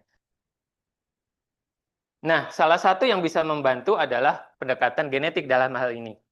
Kalau kata Mamang genetik, kita bisa membantu ketelurusarannya. Bisa dari identifikasi spesiesnya yang paling mudah begitu. Jadi apakah spesies ini perlu dokumen tambahan atau tidak? Apakah ini dilarang atau tidak? Kemudian bisa juga ketelusuran geografisnya. Tadi ketika sudah punya misalnya yang tadi Peter sampaikan, kita bisa cek dia tangkapannya dari mana. Karena ada beberapa hiu dan pari yang senang pari rumahan begitu. Jadi hanya dilokalisir saja. Atau juga ada yang suka sosialita, yang suka berenang jauh begitu. Kemudian mendukung penegakan hukum dan regulasi untuk terkait dengan regulasi perdagangannya. Bahkan sampai saat ini kan KKP juga sudah melakukan restrukturisasi. Ada direktorat baru yang namanya konservasi spesies dan genetik, mengikuti yang kehutanan. Dan dia akan maju ke genetiknya yang belum sampai saat ini masih minim untuk dikerjakan begitu. Kemudian juga perlindungan keanekaragaman hayatinya seperti apa, termasuk bagaimana pengembangan lab uji itu bisa didesentralisasi. Karena kalau semuanya harus ke Jakarta, semuanya harus di Surabaya, itu akan mahal. Apalagi biaya regen juga akan sangat double begitu ketika sudah masuk ke Indonesia. Nah, ini teknik yang paling umum digunakan. Ada conventional DNA barcoding. Jadi yang biasa sama conventional barcoding, kan barcoding itu kayak ngikutin minimarket begitu ya. Jadi ada barcode-nya, ada garis-garis hitam. Nah, ini serupa yang diadopsi. Bahwasanya kan kita bahasa kalau di DNA itu hanya cuma ada 4 begitu, A, T, G, C. Nah, itu dicoba disusun sebagai miripnya barcoding. Nah, ada juga yang disebut sebagai mini barcoding. Ketika produknya itu sudah olahan atau udah patah-patah, dia akan melakukan targetnya sempit begitu. Atau ada juga yang melakukan spesies-spesifik PCR begitu. Jadi hanya mentarget spesies khusus tertentu. Dan macam-macam lagi. Nah, sequencing sama PCR platform pun juga macam-macam. Nah, pengembangannya jadi sangat berbeda, sangat macam-macam. Mulai dari yang harus di kantoran, harus di lab, sampai yang bisa bawa portable. Mulai dari yang short read sampai yang ke long read. Sampai yang istilahnya apa ya? Real time PCR-nya pun begitu. Ada yang konvensional PCR mesin, qPCR atau real time PCR sampai ke droplet digital PCR. Dan semuanya itu tidak memberikan batas bagaimana kita bisa menggunakan genetik. Nah, ini kalau teman-teman yang belum mentouch genetik, ini ada tutorial menghafalkannya begitu ya. Kalau ada tepuk sakinah, ini tepuk genetik begitu ya. Jadi kalau ini kira-kira ambil sampel preservasi, beri label, terus lisis, banding, washing, dan elusi. Lanjut denaturasi, annealing, dan ekstensi, gel L4, dan sequencing. Itu tadi tahapan uji dengan DNA untuk deteksi produk kita. Nah, legal, tertelusur, lestari ini jadi salah satu prinsipnya dari CITES begitu. Oh, ini yang sakinahnya, saya nggak hafal ini yang sakinahnya begitu. Nah, bagaimana aplikasinya ketika untuk keseluruhan hiu? Ini salah satu yang kita coba lakukan bersama, bahwasanya di tahun 2003 itu ada hiu paus putih yang bukan native-nya Indonesia, itu tertangkap oleh nelayan di Lombok begitu. Nah, pertanyaannya adalah, ini datang dari Jepang atau dari Australia? Nah, dengan cukup berbekal giginya, karena waktu itu yang sisa cuma giginya, dagingnya udah nggak ada, kita nggak sempat ngambil sampel, sisa giginya aja. Nah, itu kita bisa tertelusuri dengan fragmen yang pendek, itu bisa kita tahu, oh ternyata hiu putih buas ini itu berasal dari populasinya Australia dan New Zealand. PR-nya tentu DNA-nya pasti sedikit, tadi ada pengerjaan-pengerjaan tambahan. Kemudian yang ada juga yang sudah teman-teman melakukannya, ada dengan PCR RFLP. Ini buat teman-teman yang genetik nanti bisa konsul lagi ke temannya. Kalau ini dia pakai namanya sebut sebagai enzim restriksi. Jadi ketika kita sudah punya PCR fragmen, misalnya anggaplah 1000 atau 600, kemudian kita tambahkan PCR lagi, pekerjaan PCR lagi yang untuk menambahkan restriksinya. Nah, restriksinya tadi itu akan memotong yang sesuai dengan enzim yang kita order begitu. Jadi nanti kalau kasusnya di sini kita mencoba untuk memisahkan hiu tanduk begitu. Jadi nanti kita bisa lihat dia harusnya full setnya di 1200-an. Tapi ketika sudah dikasih enzim restriksi, kita bisa lihat bahwasanya kalau dia Franciski, dia bandnya ada di 500 sama 400 2 kali. Kemudian ketika kalau dia Mexicanus, berarti dia di 600. Jadi macam-macam. Dan ini aplikasinya juga macam-macam. Tapi masalahnya adalah kita harus punya reference database untuk semua spesies. Itu PR sebenarnya. Karena sementara ini dari 1200 tadi, ada 151 yang pembatasannya perdagangannya terbatas. Dan ini PR karena banyak juga yang dari Carcharinid. Carcharinid itu family yang paling banyak dan kekerabatannya sangat dekat, termasuk kalau jenis-jenis Rhinore juga. Dan itu susah untuk mencari titik potongnya karena terlalu serupa begitu. Kemudian juga tadi kalau misalnya tadi PCR biasa, ini sekarang multiplex PCR. PCR-nya sama, tapi dikasih fluorescence, dikasih pewarna, kemudian digabungkan begitu. Masukkan ke mesin real-time PCR. Nah, daripada kita langsung ke sequencing, kita cukup bisa lihat dari signature-nya saja. Oh, kalau signature-nya ada lembahnya 2, puncaknya 2, lembahnya 1, puncak 2, berarti dia hiu martil begitu. Kemudian juga kalau misalnya ini hiu putih buas, jadi ketika tinggi fluorescensnya itu rendah, kita bisa identifikasi bahwa ini produk adalah dari hiu putih buas. Kalau sirip nggak ada masalah, tapi ketika yang dikirim daging, kemudian dikirim jadi bakso, kemudian dikirim jadi odeng, nah itu pertanyaan berikutnya kan ya. Kemudian tadi sudah multiplex, sekarang kalau multiplexnya ditambahin kuantitatif PCR tambah lem. Nah karena kalau tadi kan kita harus naik turunin suhu ya. Nah, kalau dengan lem, kita cukup satu suhu saja diinkubasi sudah selesai. Nah, tapi tentu pasti akan mahal, entah di tag-nya atau entah di fluorescence-nya, begitu. Jadi kalau khusus kali ini, sementara ini multiplexnya itu masih terbatas di 3 spesies aja. Karena kalau ketika dia gabungkan, itu jadi mess up, begitu. Dan ini yang menarik dari lem, dia kan ada fluorescence yang bisa berwarna, jadi kita bisa mendeteksi secara kualitatif bahwasanya oh ini produknya positif, ini produknya negatif begitu. Masalahnya adalah ketika kita punya satu produk, harus diuji ke 9 ini begitu. Jadi itu yang biasanya biayanya jadi agak mahal. Kemudian ada juga yang dikembangkan dengan universal closed loop barcoding. Kalau tadi cuma satu signature-nya, kita coba signature-nya 2. Di target di fragmen tadi ada 2, kemudian kita lihat signature-nya. Ketika di assign berarti oh ya ini spesies alopias yang begini. Ini namanya alopias Kak. Kemudian di sini yang ini hammerhead, martil, ini 2. Nah, itu kita bisa lihat.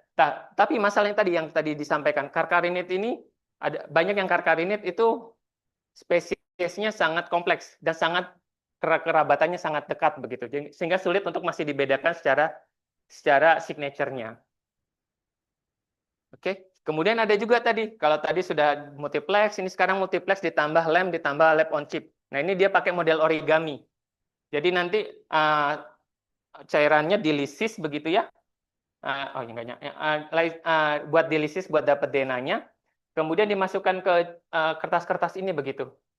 Nah, kertas ini sudah nanti tinggal ditambahkan entah etanol ataupun buffer lain, itu nanti dilipat, terus apa istilahnya, dipastikan begitu, nanti tinggal ditaruh di inkubator.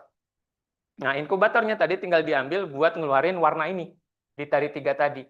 Ketika dia, ini posisinya kontrol, kalau dia ngedetek hiu tikusan atau hiu monyet, berarti ketika dia kuning sama kuning berarti dia positif, sama kayak mirip test pack lah kira-kira ini. Ini lebih versi kertasnya begitu ya. Kalau dia pelagic treasure shark berarti dia yang positifnya ketika dia kuning-kuning begitu. Nah, ini secara visualnya. Jadi kadang emang untuk di kualitas foto itu bisa sangat bervariasi. Kemudian ada juga yang kami kembangkan bagaimana dari yang Minion sequencing yang portable tadi, itu bisa langsung tanpa PCR, kita langsung multiplex, ada 10 sampel, untuk dicek apakah dia produknya terlarang atau tidak begitu. Jadi dalam 1 jam kita bisa tahu ini ada spesies apa saja. Dalam 8 jam kita bisa nemuin mtDNA-nya. Dalam 12 jam lagi kita bisa sampai ke WGS-nya atau whole genome sequencing-nya. Nah, dari sini kita bisa lihat bahwasanya misalnya kita ketemu produk ini udah jadi daging begitu. Pas dicek ternyata dia adalah tangkapan dari Teluk Thailand begitu. Kalau kita punya database ini. Tapi kan namanya manusia, we demand more ya. Kita mau samplingnya mudah, kita mau komprehensif, kita mau universal begitu. Kalau naik mobil Ferrari tapi bawaannya sayur-sayuran itu kayak gitu kira-kira. Nah, ada yang namanya eDNA atau environment DNA. Kalau yang buat teman-teman yang masih umum, masih awam, saya jelasin eDNA itu kayak mantan. Fisiknya nggak ada, tapi rasanya pernah ada begitu ya.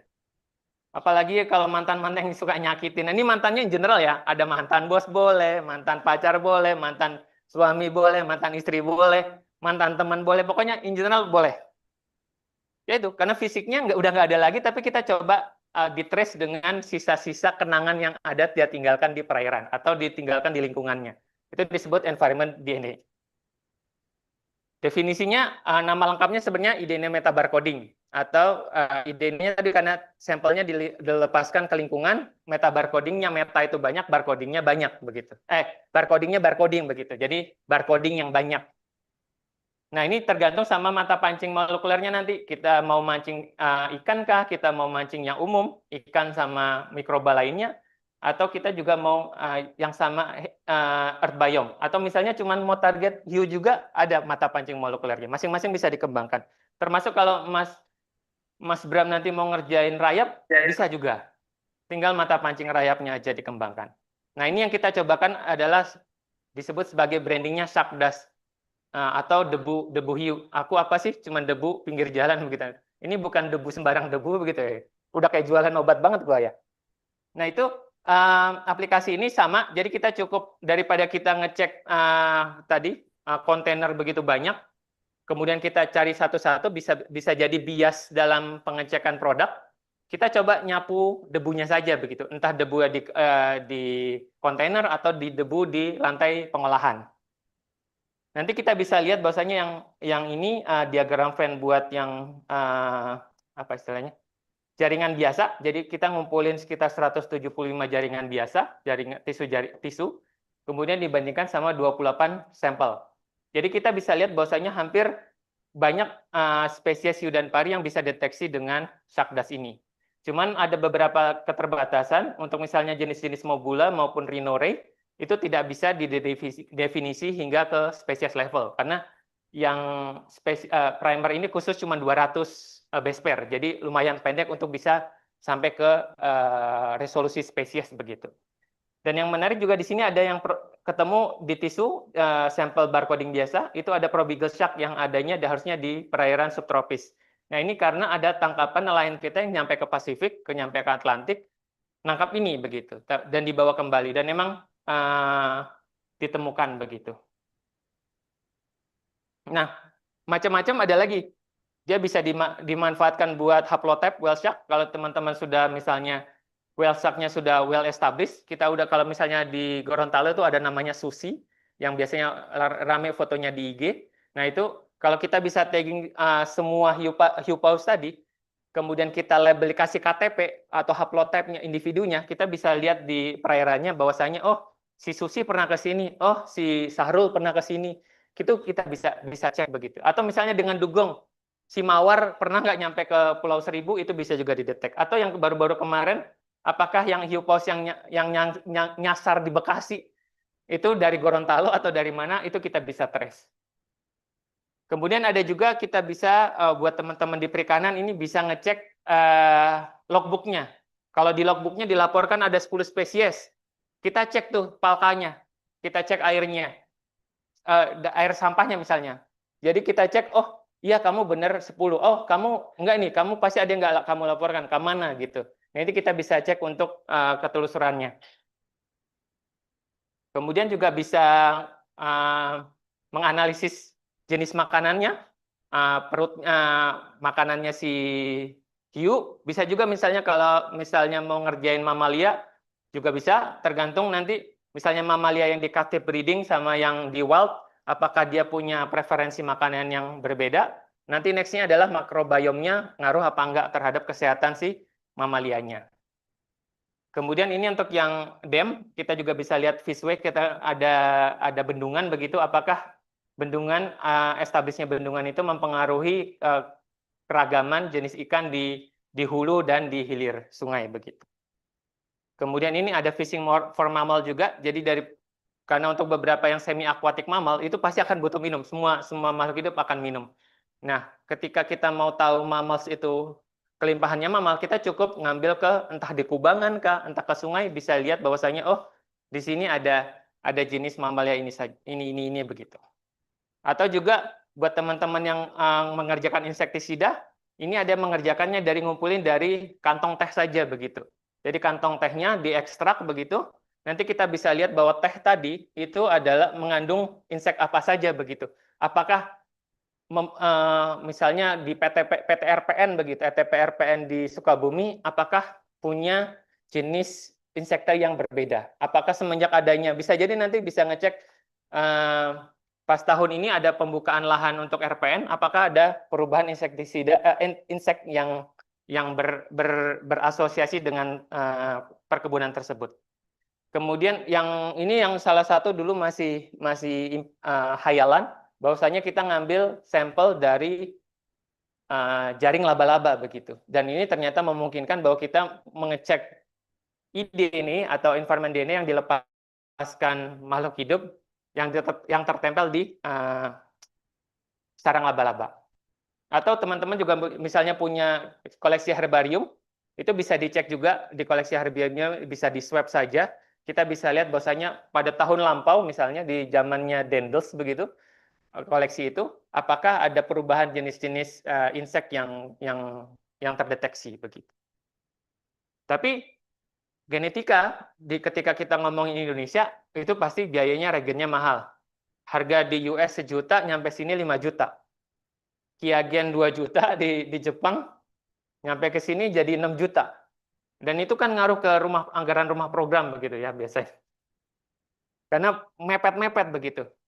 Kemudian akses mesin sequencing juga masih terbatas walaupun beberapa inisiatif sudah berkembang begitu, ada mesin yang dikembangkan. yang dikaryakan ke teman-teman di Indonesia Timur maupun Indonesia Barat. Tapi kita juga butuh teknik uji yang cepat dan terjangkau. Apakah itu bisa mumpuni teman-teman di lapangan bisa melakukannya atau tidak. Kemudian volume pemeriksaan yang tinggi, termasuk kondisi iklim Indonesia yang humid. Apakah sampelnya ini cukup terobservasi dengan baik? Apakah dengan humid ini ekskresi yang dikeluarkan oleh organisme itu bisa ada terdeteksi atau tidak? Itu kan menjadi pertanyaan berikutnya. Maka ini next ya, yang sebelah sini. Itu penggantinya yang tadi baru dipoto pagi tadi soalnya. Ini kan biasanya kita selalu nyari jalan potong yang cepat begitu. Kan normalnya, resminya, itu kita belok ke kiri, muter gitu ya. Tapi banyak juga teman-teman sore hari, biasanya sore hari atau pagi hari, itu beloknya ke kanan. Dan faktanya, belok ke kiri yang benar, itu lebih berbahaya daripada belok kanan begitu ya. Kalau kita mau ke belakang BRIN ya. Dan ini mungkin, ini mumpung lagi online nih Mas, ini mungkin BRIN bisa buka gerbang satunya lagi. Mohon didengar ini pengelola BRIN.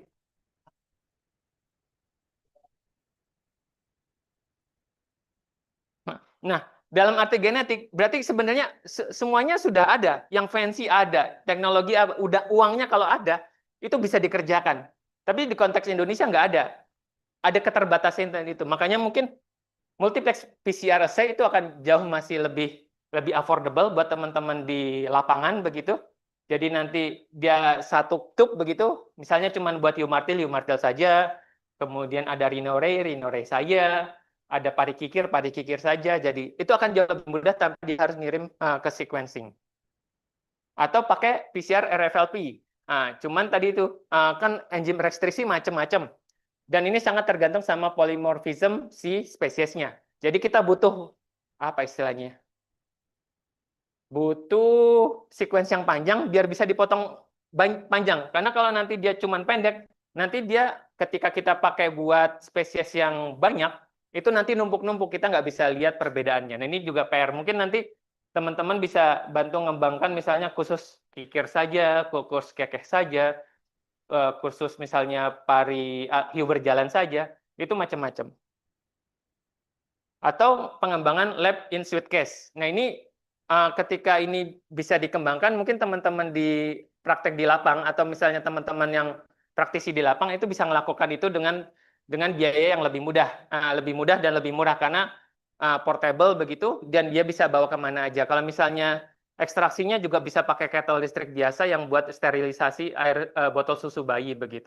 Nah ini bisa kita lakukan. Kalau misalnya tanpa Minayon, ini biayanya bisa sampai 30 sampai 40 juta. Belum pajak ya. Ini pajak nanti kan ngikut e-katalog ya biasanya. Ini lebih mahal lagi biasanya harganya jatuhnya. Moral of story-nya nggak ada silver bullet. Apa semua teknik pasti ada batasannya. Misalnya tadi humid, kemudian apa namanya primernya itu tidak spesifik atau resolusinya rendah, itu sangat terbatas. Kemudian mengetahui harta karun kita itu akan penting karena kita akan tahu cara menjaganya. Dan ini juga penting yang juga dilakukan sama Peter, bagaimana kita memetakan semua genom kita, karena itu harta karunnya kita. Dan ini sudah ada inisiatif yang ke arah sana dengan adanya WSWS itu sangat kita butuhkan karena kita butuh referensi database. Apapun genetik mau cuap-cuap sampai kering mulutnya juga ketika ngomong nggak ada referensi genetiknya juga percuma. Dan batasan itu cuman imajinasi kita aja. Terserah teman-teman mau ngembangin seperti apa. Kalau ini lagi ngomongin hiu, teman-teman mau ngembangin ikan cupang, kalau sama Mas Farid ikan cupang, boleh juga. Jadi nanti ke rawa-rawa ngecek cupangnya. Mantan is your past, genetic is the future. Terima kasih, rawat sebelum rusak, jaga sebelum pergi. Assalamualaikum warahmatullahi wabarakatuh. Waalaikumsalam. Saya mau bilang tepuk sakinah, ternyata tepuk tangan ya. Terima kasih Mas Andika, sangat menarik sekali. Ini saya pakai bahasa Indonesia nggak apa ya? Ya. Itu merupakan salah satu breakthrough DNA forensik. Jadi kalau sering lihat film-film forensik, CSI, Dexter, American Crime Story, pasti Mas Andika kayaknya fascinating banget sama ini. Tapi lebih ke arah you. Mungkin ada pertanyaan dari teman-teman di sini. Satu Mas Enggar, selanjutnya, kalau belum ada, silakan Mas Enggar.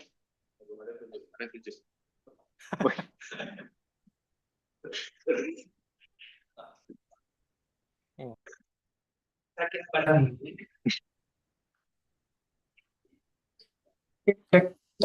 Ya, terima kasih Mas Farid dan Dika. Presentasinya sangat menarik, membuka wawasan kami. Kami dari awam ya, belum ini ya, belum banyak mengenal tentang hiu dan pari. Yang ingin saya tanyakan adalah begini, terkait dengan potensi dari hiu dan pari sebagai salah satunya untuk obat-obatan, untuk makanan, dan sebagainya. Yang ingin saya tanyakan, apakah dimungkinkan kita melakukan kita melakukan budidaya dari si hiu dan pari. Jadi mungkin lebih tepatnya untuk mengurangi adanya penangkapan berlebih di alam. Jadi kita melakukan salah satunya ya, mungkin yang bisa kita budidayakan, kita budidaya. Kan mungkin kalau kita sudah sering ya, salah satu yang cukup berhasil kan, mungkin Mas tahu hiu air tawar.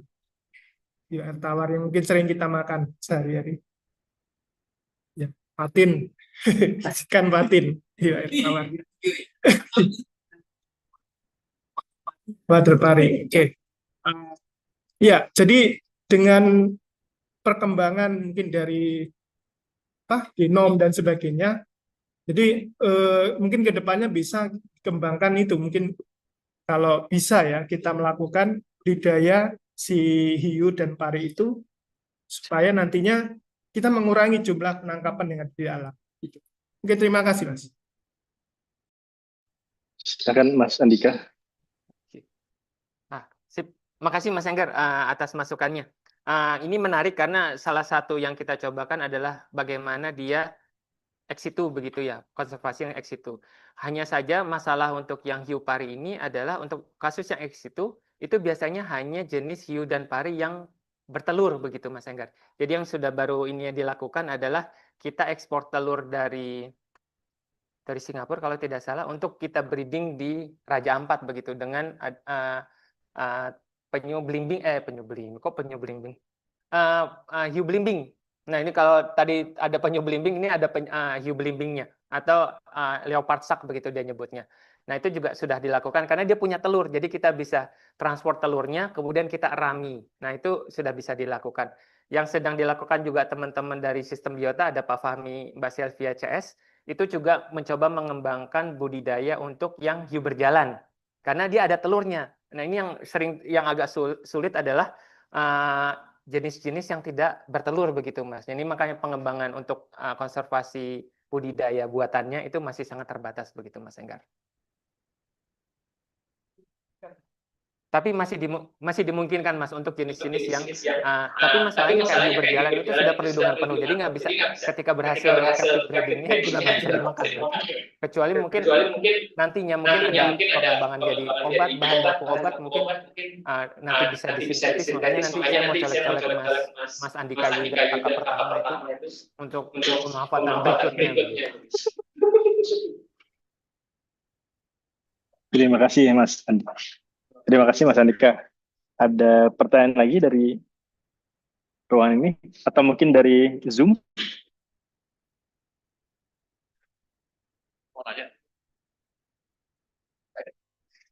Oh. Kalau nggak ada, saya boleh nanya Mas Andika ya. Kalau sampel DNA tadi itu kan kita cuma melihat dari hanya sebagai prediksi ya.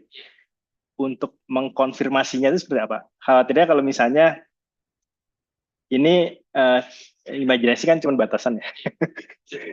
Bayangan saya itu kalau cuma ternyata itu ikannya nggak ke situ gitu. Tapi cuma karena bekas alirannya dari mana masuk ke situ. Tapi karena ada DNA tadi tercapture gitu bahwa pernah ada spesies. Tapi ternyata sebenarnya tidak pernah. Nah itu untuk mengkonfirmasinya seperti apa? Mungkin pertanyaannya agak out of topic tapi penasaran aja gitu. Terima kasih. Ya, makasih Mas Farid. Ini pertanyaan yang apa istilahnya paling umum ditanyakan ketika kita akan menggunakan environment DNA metabarcoding untuk teknik deteksi. Ide ini juga sendiri sebenarnya dia punya apa istilahnya resistensi, Mas. Jadi sebenarnya apakah ketika organisme itu berada di situ dan mengeluarkan material genetiknya entah dari mukus, sperma, telur, segala macamnya ataupun darah misalnya, itu dia ada kecenderungan untuk bertahan dalam beberapa hari begitu. Jadi emang kita punya ada asumsi begitu bahwasanya misalnya lebih dari itu tidak akan terdeteksi. Jadi karena kita cuma makanya pembatasannya hanya mendeteksi ada atau tidak, bukan sampai ke jumlahnya begitu, Mas Farid. Nah, kemudian terkait tadi apakah misalnya pengecekannya seperti apa, itu nanti akan ada cek tambahan. Nah, seringkali juga ada kontaminan begitu, Mas Farid.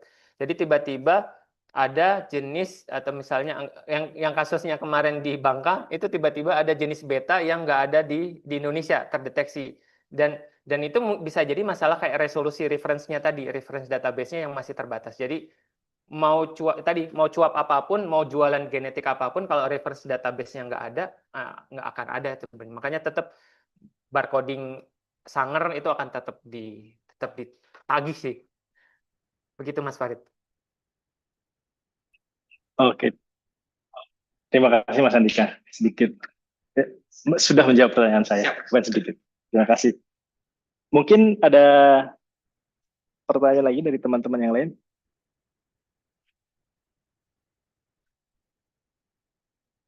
Dari kolom chat, tidak juga. Mungkin dari teman-teman ikan, Mas Ruby, ada hal yang mau ditanyakan tentang. Oke, silakan Mas Ruby. Ya, terima kasih. Saya juga tanya gitu, cuman pertama mau komen yang tadi ya, yang untuk budidaya. Sudah ditawar itu ada ikan hias pari Pontang Trigon yang ada di Brazil. Nah, itu sudah bisa dibudidayakan, Mas. Jadi ada beberapa pari itu yang sudah itu dulu tuh katanya kalau pari lokal kita harganya berapa, kalau yang Pontang Trigon kan bisa 11 juta tuh satu. Tapi kan ada bahayanya tuh stingnya itu kan, dia ini ada duri kan.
Muncul ya? Nggak apa-apa ya. Ya, Ya, jadi jadi saya saya coba di ikan balasak, ikan terancam punah, belakangnya juga sak gitu. Tapi si perinid, bukan Eleas mobrans ya. Jadi itu salah satu yang masuk ke spesies perlindungan penuh di Indonesia gitu. Nah, itu kemarin saya coba kembangkan untuk bagaimana balasak ini di budidaya tuh banyak gitu. Tapi di alam itu sulit sekali kita dapat gitu. Kalau misalnya sungai itu menjari gitu ya, ada aliran gitu ya. Jari mana yang populasi balasaknya banyak gitu. Nah, harapannya itu dengan konsentrasi IDNA yang tinggi, logikanya kan oh di situ dong dapat banyak balasak itu. Harapannya kita bisa mengkoleksi ikan balasak alam untuk kita domesticate gitu. Jadi eh, ke apa keterancamannya di alam kita bisa sembuhkan dengan kita restocking ke depannya. Setelah kita domestikasi, kita kembalikan lagi ke alam. Nah, ini banyak tantangannya gitu. Dan kalau kita bicara genetik juga masih kuantitatif, pasti harus kita hubungkan dengan apa dinamika populasi ya. Kita nggak bisa bicara berapa besar hiu yang bisa ditangkap gitu. 80% dari MSY kita masih belum bisa baca. Nah, itu kan dibacanya dari dinamika populasi tetap aja gitu. Tapi genetika ini untuk apa ya? Untuk hitung cepat lah gitu ya. Oh, populasinya besar gitu.